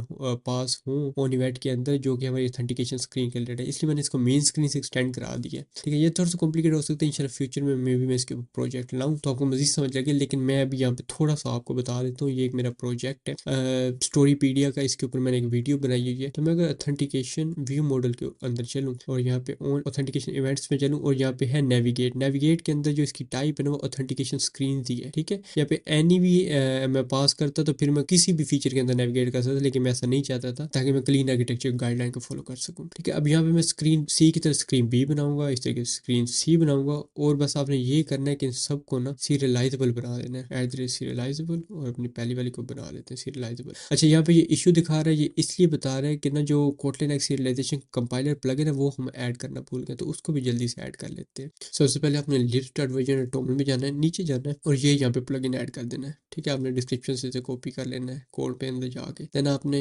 build.gradle के अंदर जाना है और यहाँ पे इसको यहाँ पे कॉल कर देना lips.plugins.kotlin serialization, एंड देन इसको सिंक कर देना है। इससे ये होगा कि हमारा जो कंपाइलर प्लगइन है वो ऐड हो जाएगा, जिसकी वजह से ये जो एरर आ रहा है ये हमारा फिक्स हो जाएगा, जस्ट लाइक दिस। ठीक है, उसके बाद हमने अभी 3 स्क्रीन तो अपनी बना ली है। जो चौथी स्क्रीन है वो डेटा ऑब्जेक्ट नहीं होगी, वो डेटा क्लास होगी। वो इसलिए क्योंकि हम उसके कंस्ट्रक्टर में हमें एक आर्गुमेंट की जरूरत है। तो जब सीरियलाइजेबल डेटा क्लास बनाते हैं जिसका नाम रखेंगे स्क्रीन डी, और इसके कंस्ट्रक्टर में हम ले लेंगे आर्गुमेंट फॉर एग्जांपल टेक्स्ट जो स्ट्रिंग टाइप का होगा, जो इस टाइप का मर्जी चाहिए यहाँ पे आर्गुमेंट ले सकते हैं। ठीक है, यहाँ पे हम मेन स्क्रीन को इसको एक्सटेंड करा देते हैं लाइक दिस। और यहाँ पे क्योंकि सिंस हम नेविगेशन का यूज कर रहे हैं, इट्स लाइक नेस्टेड नेविगेशन। ठीक है, फॉर एग्जांपल मेरा यहाँ पे फीचर बी है। ठीक है, मेन फीचर बी, तो और इसकी जो पहचान होगी ना, जो मेन फीचर बी के अंदर मैं नेविगेट करना है, मेन फीचर बी के स्क्रीन पे नहीं, मेन फीचर के बी के रूट के ऊपर जो भी इधर डिफाइन हुआ है। तो उसके लिए जहाँ पे मैं मेन स्क्रीन जो मैंने सील्ड क्लास बनाई, इधर एक सिंपल एक डेटा ऑब्जेक्ट बना लूंगा जिसका नाम होगा रूट, डेटा ऑब्जेक्ट रूट, और इसको करा दूंगा मेन स्क्रीन से एक्सटेंड। ठीक है, अगेन मैं अगर आपको वापस लेके चलूँ ऑथेंटिकेशन स्क्रीन के अंदर, यहाँ पे मैंने डेटा ऑब्जेक्ट रूट लिया हुआ है और ये यहाँ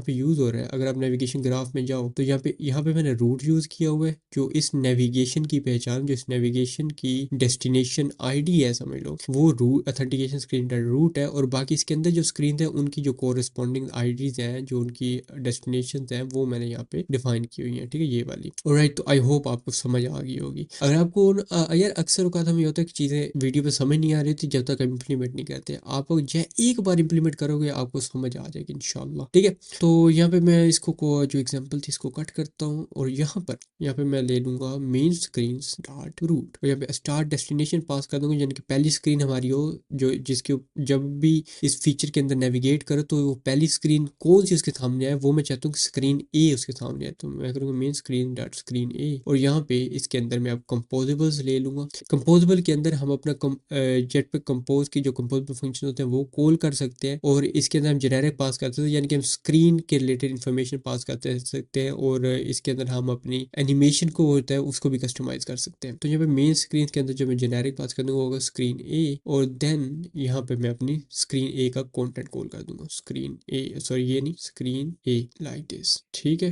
अब ये थोड़ा सा कंफ्यूजिंग हो सकता है क्योंकि मैंने इन सब के नाम एक रखे हैं मेन स्क्रीन के अंदर भी और वैसे जो कंपोजेबल है उनके भी, but that's not a big point. अभी मैं ऑन क्लिक पास कर दूंगा, और यहाँ जैसे स्क्रीन ए के इस बटन के ऊपर क्लिक होगा तो मैं चाहता हूँ कि स्क्रीन बी के अंदर नेविगेट कर जाए। तो सबसे पहले ऐसे करते हैं कि सब अपने कंपोजेबल्स को ना जो भी स्क्रीन के रिलेटेड है उनको पहले यहाँ पे बना लेते हैं। ठीक है, स्क्रीन बी आ गया, सी आ गया, डी आ गया। अब यहाँ पे स्क्रीन बी ले लेते हैं, बी यहाँ पे बी ले लेंगे एंड लाइक दिस, एंड ये भी ऑन क्लिक है यहाँ पे, एंड यहाँ पे स्क्रीन सी, एंड यहाँ पे स्क्रीन सी ले लेते हैं। ये गलती हम थोड़ी सी की है, उसको इंशाल्लाह मैं फिक्स कर दूंगा, विच इज के स्क्रीन बी के अंदर हमें नेविगेट आउटसाइड वाला यूज किया, लेकिन वहाँ पे नहीं करना चाहिए था, it's not a big deal. तो अभी चलते हैं स्क्रीन बी के अंदर। ठीक है, यहाँ पे गो बैक हमने नहीं करना, नेविगेट टू स्क्रीन सी। ठीक है, तो अब ऐसा करना है कि जैसे ही हमारी स्क्रीन ए के बटन के ऊपर क्लिक हो, यानी कि इस वाले बटन के ऊपर क्लिक हो, नेविगेट टू स्क्रीन बी के ऊपर, ठीक है, तो मैं चाहता हूँ कि हमारी स्क्रीन बी के ऊपर चल जाए। तो उसके लिए मैं यूज़ करूँगा नैव host controller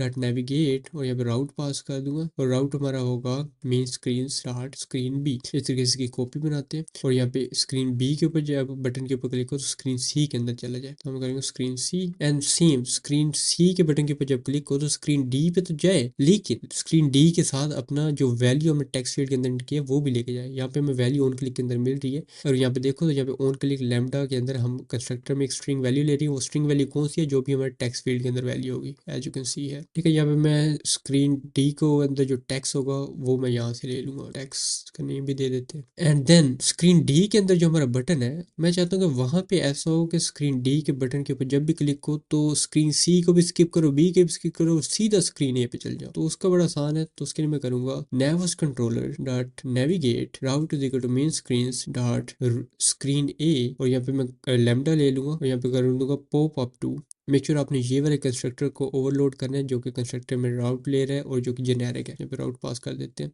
main screen dot route, and यहाँ पे पॉप अप बिल्डर हम ले लेंगे, और यहाँ पे इंक्लूसिव को हम कर देंगे ट्रू। इंक्लूसिव का मतलब है कि यानी कि ये वाली जो हमारी स्क्रीन है ना, जो स्क्रीन डी है, इसको भी पॉप कर दो। ठीक है, इसका ये मतलब है जैसे कि हम एक्सएमएल के अंदर करते थे, स्टार्ट एक्टिविटी नहीं करती हैं और उसके बाद फिनिश भी कॉल कर देते हैं, यानी कि जो हमारी करंट वाली एक्टिविटी वो फिनिश हो जाए। ये बिल्कुल वैसे ही है। ऑलराइट, तो हमारा ये वाला मेन फीचर का जो नेविगेशन का रास्ता ये बन गया। अब हम चलते हैं अपनी एप्लीकेशन के अंदर। सॉरी, मैंने थोड़ी सी गड़बड़ कर दी, कीबोर्ड टाइप हो गया ऑटोमेटिक। तो ऐप के अंदर चलते हैं हम। ऑलराइट, तो ऐप के अंदर आने के बाद जो हमने पिछली अपनी थीमिंग वाली वीडियो के अंदर किया था, इसको हम यहाँ पे कैंसिल करते हैं। यहाँ पे सारा कोड रिमूव करने के बाद ना, यहाँ पे आपने ऐसे करने हैं, सबसे पहले ना यहाँ पे अपने नैव होस्ट कंट्रोलर लेना है, लेकिन उससे पहले हम स्कैफोल्ड ले लेते हैं। ठीक है, स्कैफोल्ड लेने के बाद मॉडिफायर यहाँ पे पास नहीं करते, इसकी जरूरत ही नहीं है। यहाँ पे हमें पैडिंग वैल्यूज मिल जाएंगी इस तरीके से, और यहाँ पे हम नैव होस्ट पास कर देंगे। मॉडिफायर सबसे पहले पास कर देंगे, मॉडिफायर डॉट पैडिंग वैल्यूज, और यहाँ पे कंट्रोलर हमें करेगा नैव कंट्रोलर, और यहाँ पे नैव होस्ट कंट्रोलर बना लेते हैं। Val nav controller is equal to remember nav controller, और यहाँ पे नैव कंट्रोलर अपना ले लेंगे। देन यहाँ पे लैम्डा पास करते हैं। ठीक है, और यहाँ पे ये एरर दिखा रहे हैं वो इसलिए, यहाँ पे ये चाहता है कि मुझे कोई स्टार्ट डेस्टिनेशन भी तो दो ना। स्टार्ट डेस्टिनेशन हम अपनी दे देंगे मेन स्क्रीन डॉट रूट की, डॉट स्क्रीन ए की रूट की। ठीक है, जिससे हमारी एप्लीकेशन क्रैश हो जाएगी। ठीक है, अगर हम डायरेक्ट स्क्रीन ए कॉल करेंगे, हमें रूट को कॉल करना है जो भी इसकी नेविगेशन की आईडी है। ठीक है, नेस्टेड नेविगेशन की। उसके बाद हमने यहाँ पे सिंपल मेन फीचर नैव ग्राफ को यहाँ पे कॉल कर देना है, क्योंकि ये नैव ग्राफ बिल्डर की एक्सटेंशन है, तो इसलिए हम इसको यहाँ से कॉल कर सकते हैं। तो यहाँ पे नैव होस्ट कंट्रोलर पास कर देते हैं लाइक दिस। तो ऐसा करते हैं, जरा आप अपनी एप्लीकेशन को तमाम प्लेटफॉर्म के ऊपर रन करते हैं, देखते हैं वर्क करती है या नहीं। ऑलराइट, तो एप्लीकेशन हमारे पास ओपन हो चुकी है, हमारे तीनों प्लेटफॉर्म के ऊपर सेम आ रही है। डार्क मोड यहाँ पे अनेबल है क्योंकि मेरे सिस्टम का डार्क मोड अनेबल है। एनीवेज, तो यहाँ पे स्क्रीन बी के ऊपर नेविगेट करते हैं। सबसे पहले हम अपनी मैक के अंदर या डेस्कटॉप के अंदर, देन आईफोन के अंदर, और यहाँ पे स्क्रीन बी पे ऊपर नेविगेट हो चुका है। अब स्क्रीन बी के ऊपर हमारा बटन था स्क्रीन सी के ऊपर नेविगेट करने का, इसके ऊपर क्लिक कर देते हैं तो ये भी हमारा नेविगेट हो चुका है। ठीक है, यहाँ पे हमें टेक्स्ट फील्ड आ रही है सेंड डेटा। यहाँ पे हम फॉर एग्जाम्पल डेटा पास करते हैं हेलो वर्ल्ड, और यहाँ पे पास कर देते हैं हेलो वर्ल्ड, यहाँ पे पास कर देते हैं हेलो वर्ल्ड, और अब इसको यहाँ पे सेंड करते हैं। ठीक है, जैसे ही हमने सेंड किया तो डेटा हमारे पास शो नहीं हुआ। अगर आपको मिस्टेक, अगर आपने वीडियो के अंदर आइडेंटिफाई कर ली तो मुझे कमेंट में जरूर बताना। मिस्टेक ये है कि यहाँ पे हम डेटा तो पास कर रहे हैं अपना स्क्रीन सी से, लेकिन डेटा पास करने के बाद हमें डेटा गेट भी तो करना है ना। तो हम यहाँ पे अपना डेटा गेट कर लेंगे, screen D data, screen data args argument कर देते हैं, args is equal to it dot to route, और यहाँ पे पास कर देंगे main screen dot screen D. अब जब हमें डेटा मिल गया तो हम यहाँ पे टेक्स्ट के स्क्रीन डी के अंदर टेक्स्ट अपना पास कर देंगे, screen D args dot text like this. अब अगेन इसको रन करते हैं तमाम प्लेटफॉर्म के ऊपर। राइट, तो एप्लीकेशन में अब तमाम प्लेटफॉर्म के ऊपर रन हो चुकी है। तो let's again start from our Mac. यहाँ पे अब डेटा सेंड करने की कोशिश करते हैं। हेलो फ्रॉम डेव, मुझे लिखा क्यों नहीं जा रहा, क्योंकि मेरे सामने माइक है और मुझे कीबोर्ड पे टाइप नहीं होता। डेव एड्री, और यहाँ पे आ रहा है हेलो फ्रॉम डेव एड्री। यहाँ पे हम पास कर देते हैं let's say hello from iPhone, और यहाँ पे डेटा हमारे पास पास हो चुका है। यहाँ पे अब अगेन मैं डेटा पास करता हूँ, हेलो फ्रॉम एंड्रॉइड। हम यहाँ पे इसको कॉल करते हैं। यहाँ पे डेटा हमारे पास हो चुके हैं और नेक्स्ट स्क्रीन के ऊपर आ चुके हैं। अच्छा, मैं अब चाहता हूँ कि फिर मैं बैक प्रेस करूँ, जैसे एंड्रॉइड के ऊपर है ना, मैं बैक प्रेस करता हूँ तो यहाँ पे मैं पिछली स्क्रीन के ऊपर चल जाता हूँ। ठीक है, और अगेन मैं पिछली स्क्रीन के ऊपर चल जाता हूँ। लाइक दिस, और यहाँ पे कुछ जिब्रिश पास करते हैं। अब मैं चाहता हूँ गो टू रूट के ऊपर क्लिक करूँ, तो मैं बैक प्रेस करूँ तो लाइक बैक प्रेस हो ही नहीं मेरा, सीधा ना तमाम स्क्रीन मेरी पॉप करो और सीधा होम पे चल जाओ। गो टू रूट के ऊपर करते हैं, देखो होम पे आ चुके हैं। गो टू रूट पे क्लिक करते हैं, होम पे आ चुके हैं, होम पे आ चुके हैं। ठीक है, अब मैं बैक प्रेस करता हूँ तो मेरी एप्लीकेशन क्लोज हो जाएगी, रेदर देन कि वो हमारी स्क्रीन डी के ऊपर दोबारा जाए। ठीक है, और यहाँ पे मैं बैक प्रेस कर नहीं सकता आईफोन के ऊपर, लेकिन वहाँ पे कर सकता हूँ। तो आई होप आपको समझ लगी हो कि हम एंड्रॉइड के अंदर नेविगेशन किस तरह से करते हैं। अगर आपने सीखना है कि हम अच्छी अच्छी एनिमेशंस भी किस तरह से इंक्लूड करें अपने कंपोज नेविगेशन के अंदर, तो आपने मुझे कमेंट में बताना है। अस्सलाम वालेकुम दोस्तों, आज की वीडियो में हम लोग सीखेंगे कि हम लोग अपनी KMP एप्लीकेशन के अंदर डिपेंडेंसी इंजेक्शन किस तरह से करें। तकरीबन हर एप्लीकेशन के अंदर होता है कि हमें बहुत सारी डिपेंडेंसीज को मैनेज करना पड़ता है, यानी कि बहुत सारी हमारे पास रिपोजिटरीज होते हैं, व्यू मॉडल्स होते हैं, हमें उनको मैनेज करना पड़ता है। तो इस वाली वीडियो में हम लोग सीखेंगे कि हम उनको मैनुअली हर बार क्रिएट ना करें, हम ऐसा करें कि उनको एक फ्रेमवर्क की मदद से, जो कि डिपेंडेंसी इंजेक्शन का फ्रेमवर्क होगा, उसकी मदद से ऑटोमेटिकली जनरेट करें, ताकि हमें कोड में जिस जगह उनकी रिक्वायरमेंट होगी हम सिंपल उस डिपेंडेंसी फ्रेमवर्क की मदद से उसे गेट कर लें, रेदर देन कि हम खुद उसे क्रिएट करें। तो इससे हमारा बहुत सारा टाइम बच जाता है और हमारा कोड बहुत एफिशिएंट होता है। सो चलिए वीडियो को स्टार्ट करते हैं। डिपेंडेंसी इंजेक्शन के ऊपर मैंने पहले वीडियो बनाई है, मैंने समझाया कि डिपेंडेंसी इंजेक्शन होती क्या है और इसे कंपोज के अंदर किस तरह से किया जाता है, लेकिन मल्टी प्लेटफॉर्म के अंदर मैंने नहीं बताया था। ठीक है, अगर आपको डिपेंडेंसी इंजेक्शन का बिल्कुल नहीं पता तो आप ये वाली वीडियो वॉच कर सकते हो, बेसिक लेने के बाद अगर फिर आप KMP के अंदर से आ सकते हो। तो KMP के अंदर डिपेंडेंसी इंजेक्शन करने के लिए हम यूज़ करते हैं कोइन लाइब्रेरी का।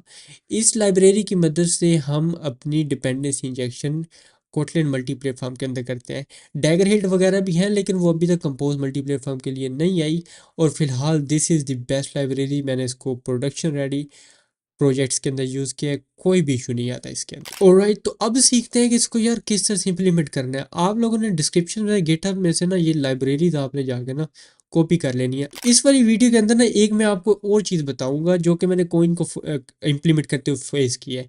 कोइन के अंदर एक बग है जो कि फिलहाल करंट वर्जन चल रहा है, फ्यूचर में सोल्व हो जाता है तो अल्लाह आलम, लेकिन फिलहाल एक बग है। मैंने इसके ऊपर बहुत सारे घंटे स्पेंड किए इसको फिक्स करने में, नहीं हुआ, लेकिन एट दी एंड अल्हम्दुलिल्लाह गिटहब के इश्यूज पढ़ते पढ़ते स्टैक ओवरफ्लो हर चीज़ छान मारी, वहाँ से मुझे इसका आंसर अल्हम्दुलिल्लाह मिल गया, जो कि मैं इस वीडियो में आपको बिल्कुल ऐसे मज़े मज़े में फ्री में बताने वाला हूँ। ठीक है, वो इशू ये है कि जो कोइन है ना, कोइन एक स्टेटली लाइब्रेरी है जो कि कंपोज मल्टी प्लेटफॉर्म के अंदर स्टेट मैनेजमेंट के लिए यूज़ होती है इंटरनली। जो कोइन है उसी लाइब्रेरी का पुराना वर्जन इंप्लीमेंट करता है, इसलिए कोइन को जब हम इंटीग्रेट करते हैं तो वो कोइन वाली एप्लीकेशन हमारे iOS के अंदर कंपाइल नहीं हो पाती, इसलिए हमें स्टेटली को मैनुअली यहाँ पे हमें इंप्लीमेंट करना पड़ता है ताकि वो कोइन वाला पुराना वर्जन यूज़ ना करें। ऑलराइट, बहरहाल अच्छा, ये लाइब्रेरीज़ के यहाँ पे वर्जन्स वगैरह इंप्लीमेंट करने के बाद ना आपने इसे सिंक कर लेना, उसके बाद आपने जाना बिल्ड डॉट ग्रेडल के अंदर। यहाँ पे एंड्रॉयड मेन के अंदर हमें जो एंड्रॉयड स्पेसिफिक्स कोइन की लाइब्रेरीज हैं उनको इम्प्लीमेंट करना है। तो चलो ज़रा इसको जल्दी से इम्प्लीमेंट करते हैं। तो सबसे पहले हमारे पास जो लाइब्रेरी है which is our Koin dot Android, libs dot Android X, sorry Koin dot Android X dot compose. इसी तरीके से कोइन डॉट एंड्रॉयड भी है। ठीक है, ये करने के बाद आपने नीचे आना है और कॉमन मेन ब्लॉक के अंदर हमने लाइब्रेरी इम्प्लीमेंट करनी है। ठीक है, जो इसका कोर है ना, इसको हम API की मदद से इम्प्लीमेंट कर लेंगे। ठीक है, API lips dot coin dot core, और बाकी जो इसका व्यू मॉडल्स वगैरह हैं उनको हम इम्प्लीमेंटेशन की तरह से इम्प्लीमेंट कर लेते हैं। Lips dot coin dot compose, और दूसरा हमारे पास डॉट व्यू मॉडल। एंड अभी हमने स्टेटली को भी इंटीग्रेट करना है, तो स्टेटली को भी इंटीग्रेट कर लेते हैं। तो स्टेटली को भी इम्प्लीमेंट करेंगे, libs dot stately dot common, that's it. इसके बाद आपने प्रोजेक्ट को सिंक करना है, जो भी रिपोजिटरी से एंड्रॉयड स्टूडियो डाउनलोड करनी होगी, एंड्रॉयड स्टूडियो की चीज़ें वो डाउनलोड करेगा, तो इसको आपने होने देना है। अच्छा जी, तो प्रोजेक्ट हो गया हमारे पास सिंक, तो अब ज़रा कोइन को हम इंटीग्रेट करते हैं। अगर आपको मेरी पुरानी वीडियो याद हो तो उसके अंदर ऐसा था कि हमें कोइन को इनिशलाइज करना पड़ता है सबसे पहले अपने ऐप में, यानी कि उस जगह पे जो कि हमारी एप्लीकेशन जब ओपन होगी तो सिंगल टाइम वो कॉल होगा।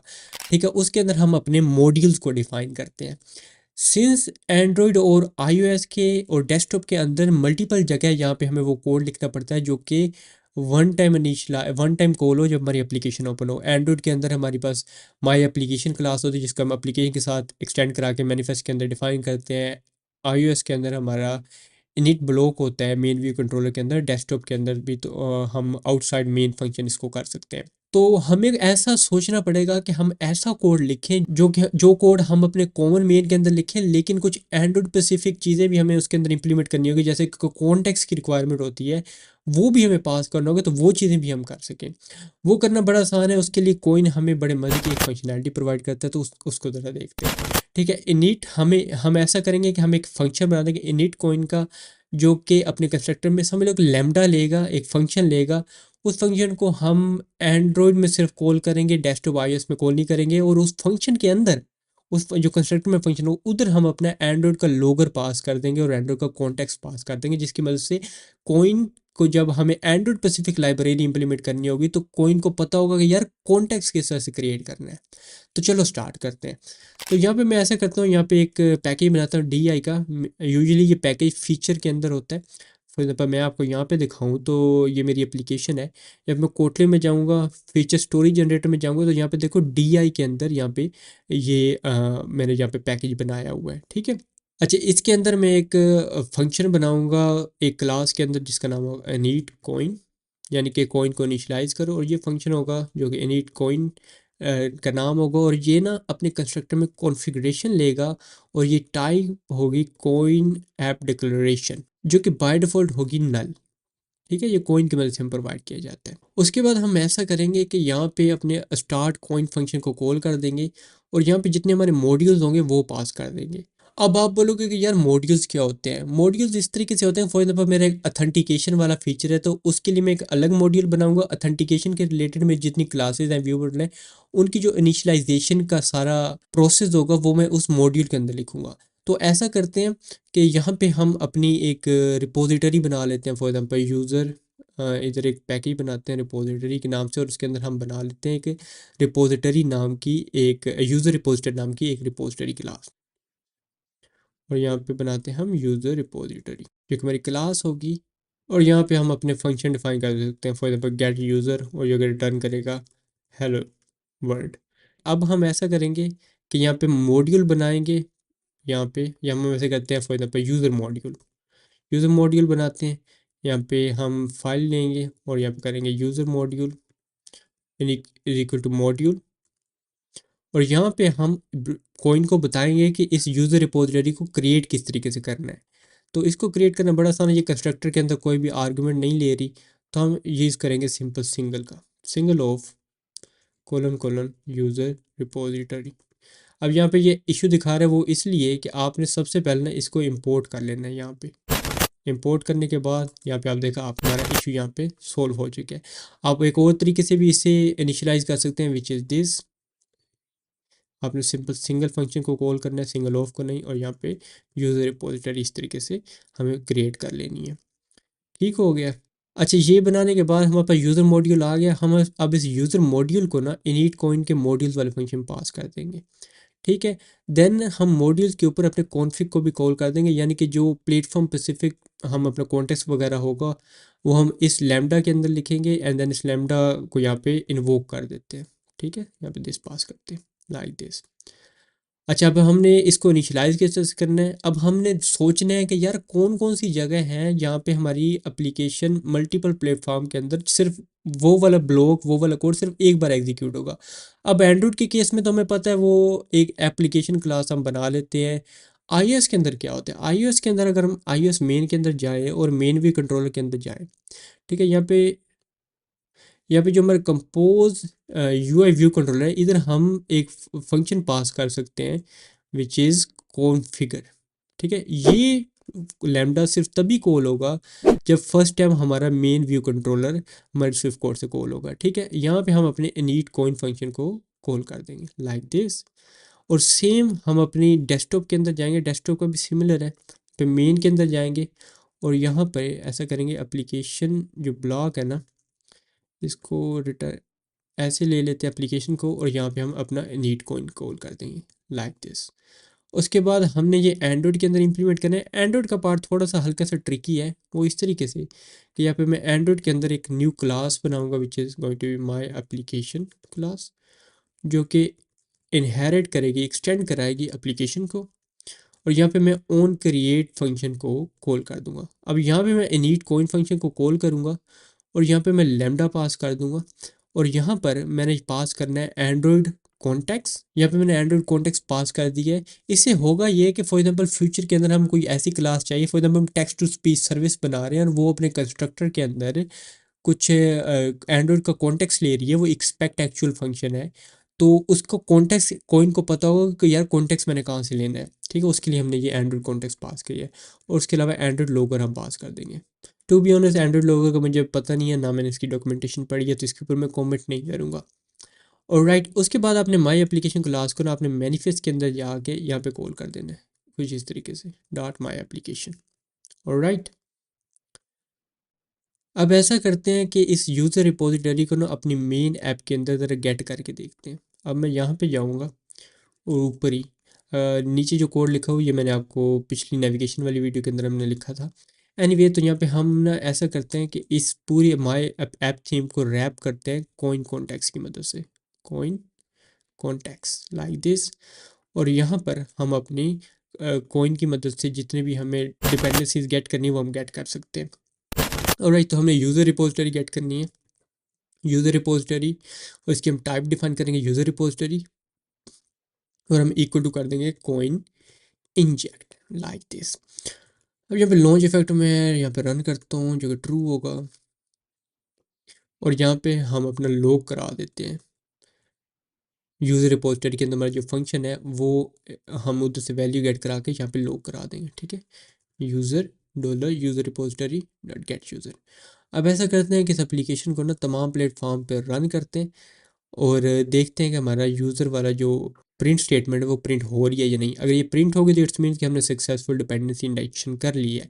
फिर उसके बाद हम सीखेंगे कि हम लोग अपने व्यू मोड को किस तरह से डिपेंडेंसी इंजेक्शन की मदद से डिक्लेयर कर सकते हैं, और उसके अलावा हम एक्सपेक्ट एक्चुअल फंक्शन वाली प्लेटफॉर्म स्पेसिफिक मॉड्यूल किस तरह से बनाएं। और फिर हम ये सीखेंगे कि हम लोग इंटरफेस को किसी क्लास के साथ बाइंड किस तरह से करें। और राइट, फिलहाल इसको रन करते हैं। सबसे पहले एंड्रॉयड के ऊपर रन करते हैं, देन iOS के ऊपर, एंड देन डेस्कटॉप के ऊपर।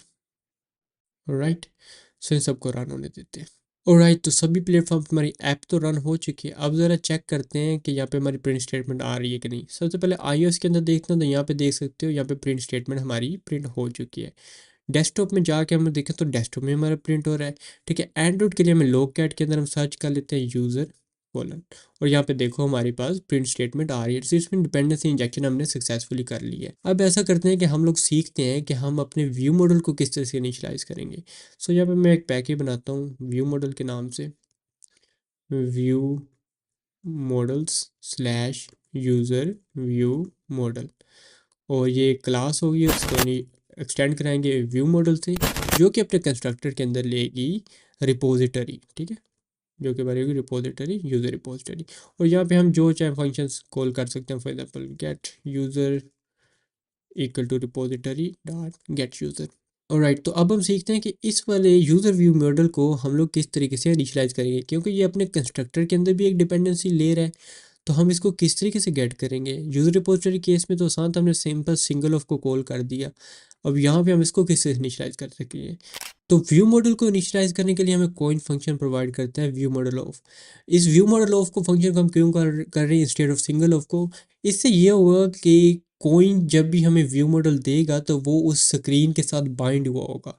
फॉर एग्जांपल यहाँ पे हमारी स्क्रीन ए है ना, तो मैं यहाँ पे ऐप को अगर ओपन करूँ, ऐप को अगर ओपन करूँ तो आप लोग देखोगे तो स्क्रीन बी है, स्क्रीन सी है। मैं चाहता हूँ कि जो मेरा व्यू मॉडल हो वो स्क्रीन के साथ ही बाइंड हो। जैसे स्क्रीन पॉप हो तो वो व्यू मॉडल भी पॉप हो जाए, वो पूरी एप्लीकेशन का लाइफ साइकिल उसका ना, उसका लाइफ साइकिल स्क्रीन के साथ जुड़ा हो। तो इसलिए हम व्यू मॉडल ऑफ फंक्शन को यूज़ करते हैं इंस्टेड ऑफ सिंगल ऑफ को।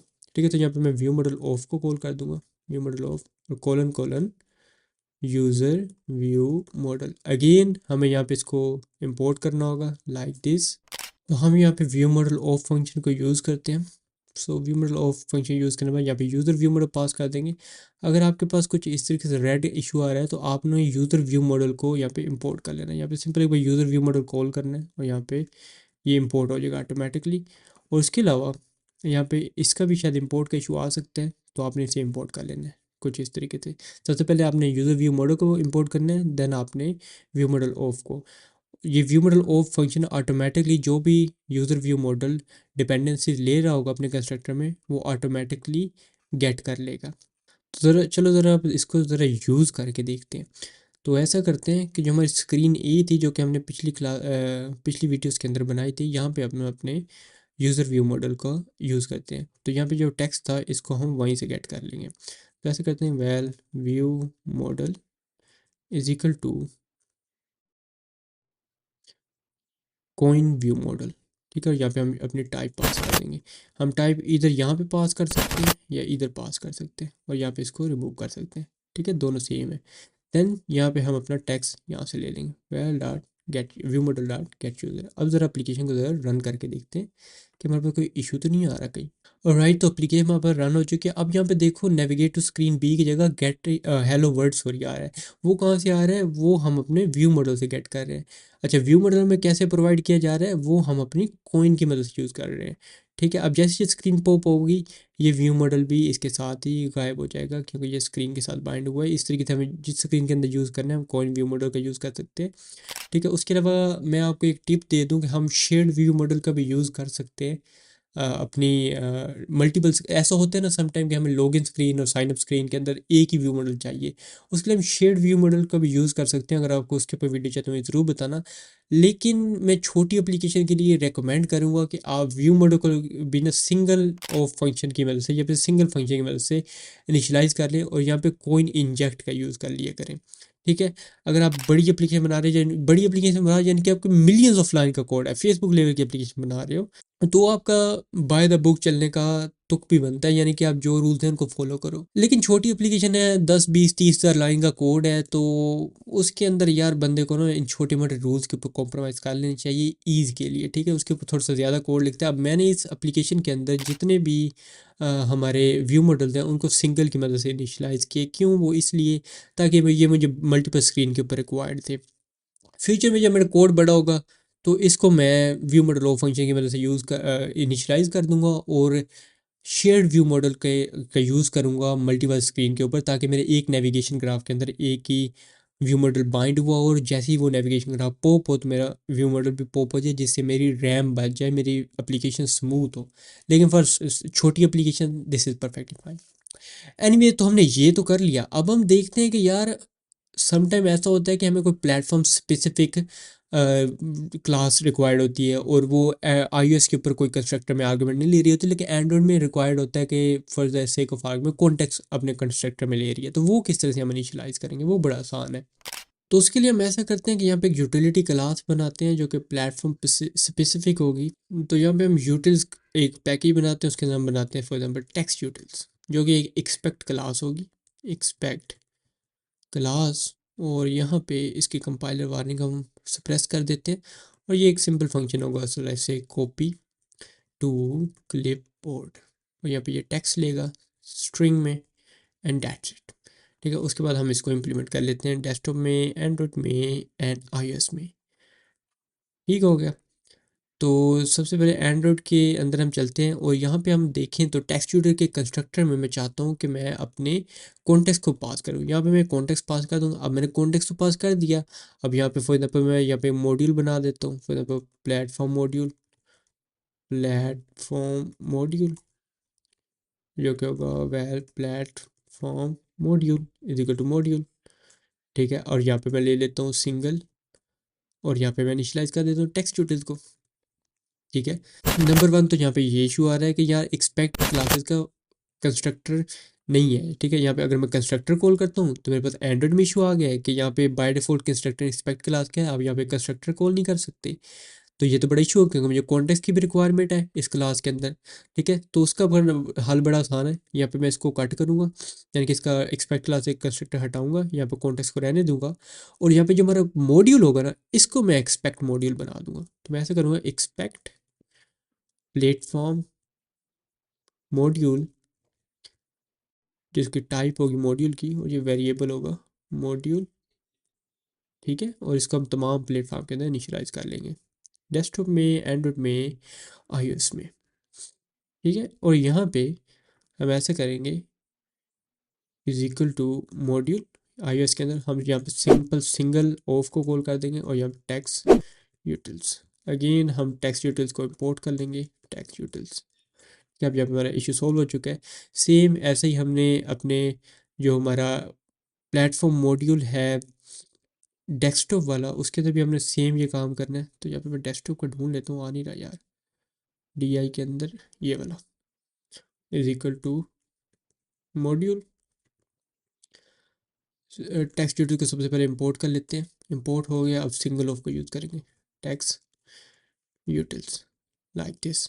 एंड देन एंड्रॉइड के हमें अंदर हमें कंस्ट्रक्टर के अंदर हमें कॉन्टेक्स्ट की भी रिक्वायरमेंट है। तो हम ऐसे करेंगे, यहाँ पे मॉड्यूल लेंगे, सिंगल का यूज़ करेंगे, नॉट सिंगल ऑफ का, और यहाँ पे ले लेंगे टैक्स यूटिल्स, और यहाँ पे कॉन्टेक्स्ट पास कर देंगे गेट, ठीक है। गेट यानी कि अब कोई देखेगा कि कॉन्टेक्स्ट बनाने का इसके पास फार्मूला है, यानी कि इसके पास तरीका है, इसको हमने बताया हुआ, जो कि हमने बताया हुआ है अपने एंड्रॉइड कॉन्टेक्स्ट पास करके। तो ये वो तो अपने डिपेंडेंसी वाले अपने बैग में से ये कॉन्टेक्स्ट को गेट करके यहाँ पे पास कर देगा, ठीक है। इतना इजी है। उसके बाद हम सिंपल ऐसा करेंगे कि सिंपल अपने जो कॉपी टू क्लिपबोर्ड की फंक्शनैलिटी है वो प्लेटफॉर्म स्पेसिफिक इंप्लीमेंट कर लेंगे। यहाँ पे एंड्रॉइड की फंक्शनैलिटी यहाँ पे मैंने इंप्लीमेंट कर ली है।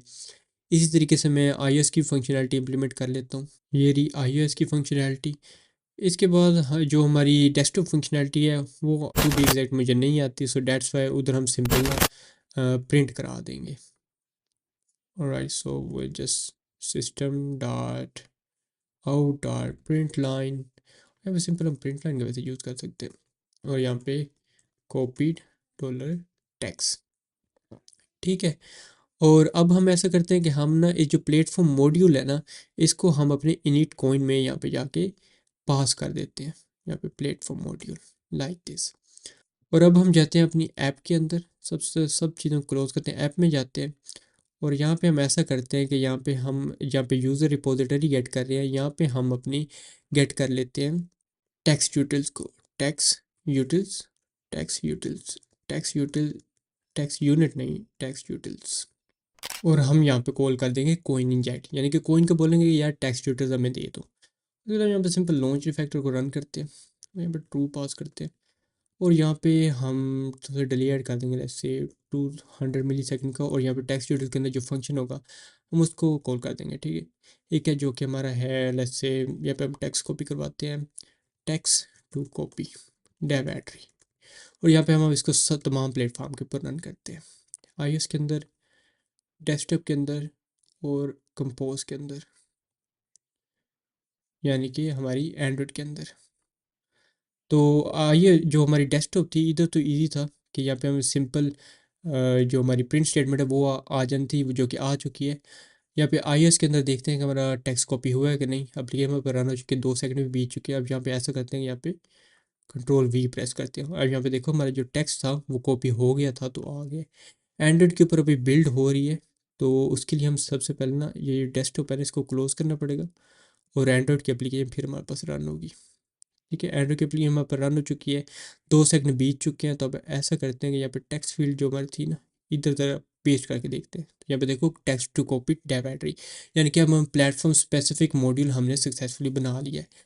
अब सिंपल एक चीज़ मैं आपको बता दूं कि जैसे फॉर एग्जाम्पल मेरे पास इंटरफेस क्लास है, इंटरफेस इंटरफेस जो कि हमारा होगा यूज़र रिपोजिटरी का रिपोजिटरी, और इसको यूज़र रिपोजिटरी इम्प्लीमेंटेशन कर देते हैं, और जिसके अंदर एक फंक्शन होगा, फंक्शन गेट यूज़र का, ठीक है, जो कि रिटर्न कराएगा स्ट्रिंग। और यहाँ पे हम यूज़र रिपोजिटरी इम्प्लीमेंटेशन के एक्सटेंड करा देते हैं यूज़र रिपोजिटरी से। ये हम क्लीन आर्किटेक्चर में हम ऐसे बनाते हैं।